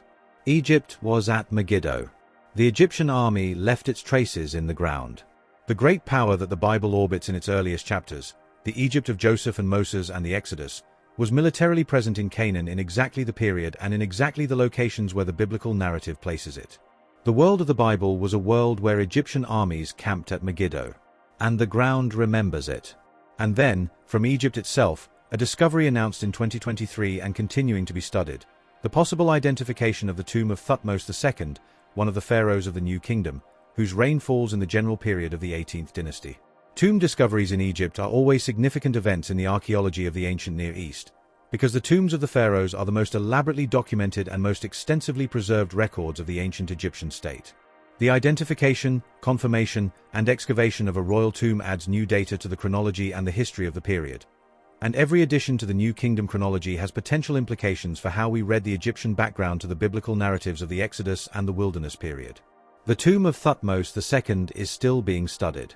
The identification is still being confirmed. The work is ongoing. This is what the edge of discovery looks like: cautious, careful, provisional, honest about what is known and what is not yet known. Biblical archaeology at its best is always like this, reaching towards certainty while respecting the limits of what the evidence can establish. New seals have been found near the Temple Mount. Excavations in the area around the Temple Mount in Jerusalem continue to produce seal impressions and administrative objects from the Iron Age and the Second Temple period, adding name by name and object by object to the archive of ancient Jerusalem. Every seal is a person. Every impression is a hand. Every name recovered from the clay is a human being given back from the long silence of the earth. The excavations near the Temple Mount are among the most politically and emotionally charged in the world, conducted in a contested city on disputed ground, watched closely by communities for whom every object recovered carries theological and national significance.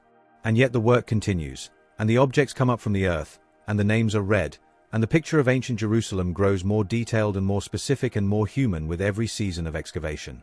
And the Philistine DNA research, the work that we discussed early in our journey, the ancient genetic analysis from the cemetery at Ashkelon that showed the earliest Philistines arriving with European ancestry from the Aegean world and gradually blending with the local population over generations, that research continues to develop. New samples, new analysis, new refinements of the picture. The science of ancient DNA is advancing rapidly, and what was cutting edge a few years ago is already being extended and deepened by new techniques and new discoveries. The Philistines who arrived from the sea, whose DNA we first read in the bones of Ashkelon, are still giving up their genetic secrets. The science of the past is getting better. The tools for reading what the ancient world left behind are constantly improving. Multispectral imaging revealing hidden writing on ostraca. DNA extracted from teeth revealing migration patterns. Ground-penetrating radar finding buried structures without a shovel being lifted. Isotope analysis of ancient bones telling us where people grew up and what they ate. The ancient world is being read in more ways and at finer resolution than any previous generation of scholars could have imagined. And here, at the end of our long journey, is what all of it amounts to. The world of the Bible was real. The Ebla tablets and the Mari tablets and the Nuzi tablets were real. The Merneptah stele and the Mount Ebal curse tablet and the Kerbet Kayafa ostrakon were real. The Gezer calendar and the Tel Zayit Abecedary were real. The large stone structure in the city of David and the Tel Dan stele and the copper mines of the Arabah were real. The Kirk monolith and the Black obelisk and the Samaya ivories and the Lachish reliefs were real. The Orod temple and the Beersheba altar horns and the Kentillet Ajrud drawings and the prayers at Kerbet Bet Lehi were real. The Babylonian Chronicle and the Nebo Sarsakim tablet and the Ul-Yahudu exile tablets were real. The Cyrus cylinder and the Yud coins and the Elephantine papyri were real. The Dead Sea Scrolls and the Copper Scroll and the Temple Warning inscription were real. The village of Nazareth and the Magdala stone and the Galilean boat and the pool of Siloam and the Pontius Pilate stone and the bent nail in the heel of Yehohanan were real. The Bema seat of Corinth and the Erastus inscription and the Colossi necropolis were real. And the Arch of Titus in Rome, with its carved soldiers still carrying the menorah through streets of stone, is real. All of it is real. All of it is in museums and excavation reports and journal articles and climate-controlled conservation facilities and the ongoing work of patient scholars who have devoted their lives to reading what the earth has kept. The story of the Bible, its patriarchs and kings and prophets and exiles and fishermen and apostles, unfolded in a real world. A world with geography and politics and economics and weather and wars and administrative paperwork and bent iron nails and fishing boats and carved stones and clay seal impressions bearing the names of real people who pressed their seals into clay and went about their days without knowing that the clay would outlast everything else. The questions that the biblical texts raise, theological, historical, spiritual, moral, are not settled by archaeology. They never will be, and they should not be. The questions are bigger than the objects. The faith is bigger than the evidence. But the evidence is there. Abundant, growing, specific, honest. The world is there. From the clay libraries of Ebla to the necropolis of Colossi. From the first flood story to the last triumphal arch. 4,000 years of human beings living and dying and writing and building and worshipping and fighting and weeping and hoping, in a specific part of the world, in specific towns and cities that can still be visited, on soil that still yields their traces to those who look carefully enough. That is what we have been doing tonight, and on all the nights before it. Looking carefully, brushing the dust away, reading what is written, listening to what the earth has kept. And now the journey is over. Not because the discoveries are finished. They are not finished, and they will not be finished in our lifetimes. And every season of excavation brings new names and new objects and new confirmations and new puzzles for the scholars to work through. But because the night is deep, and the mind has traveled far, and it is time to rest. Let the clay tablets of Ebla rest in their museum cases. Let the Galilean boat rock on imagined water. Let the Dead Sea Scrolls breathe in their carefully controlled darkness. Let the Arch of Titus stand in the Roman moonlight with its carved soldiers and their stone menorah, patient and permanent in the city of emperors. Let the ancient world rest. You have traveled a long way tonight. From the first human cities to the last apostolic letters. Through kingdoms and destructions and exiles and returns and prophecies and fulfillments and questions that will never be entirely answered, and a world that was always more real, more specific, more human, more present than anyone who had not looked closely enough could ever have suspected. The ground is patient. The clay remembers. The stone keeps its inscriptions. And somewhere beneath the surface of the earth, in a field in Jordan or a hillside in Turkey or a drainage trench in Jerusalem, something is waiting to be found that will change what we know and deepen what we understand and send another generation of archaeologists back to their brushes and their lights and their careful, reverent work. The story is not over. But tonight, you can rest. The ancient world is still there. It will be there tomorrow. Sleep well.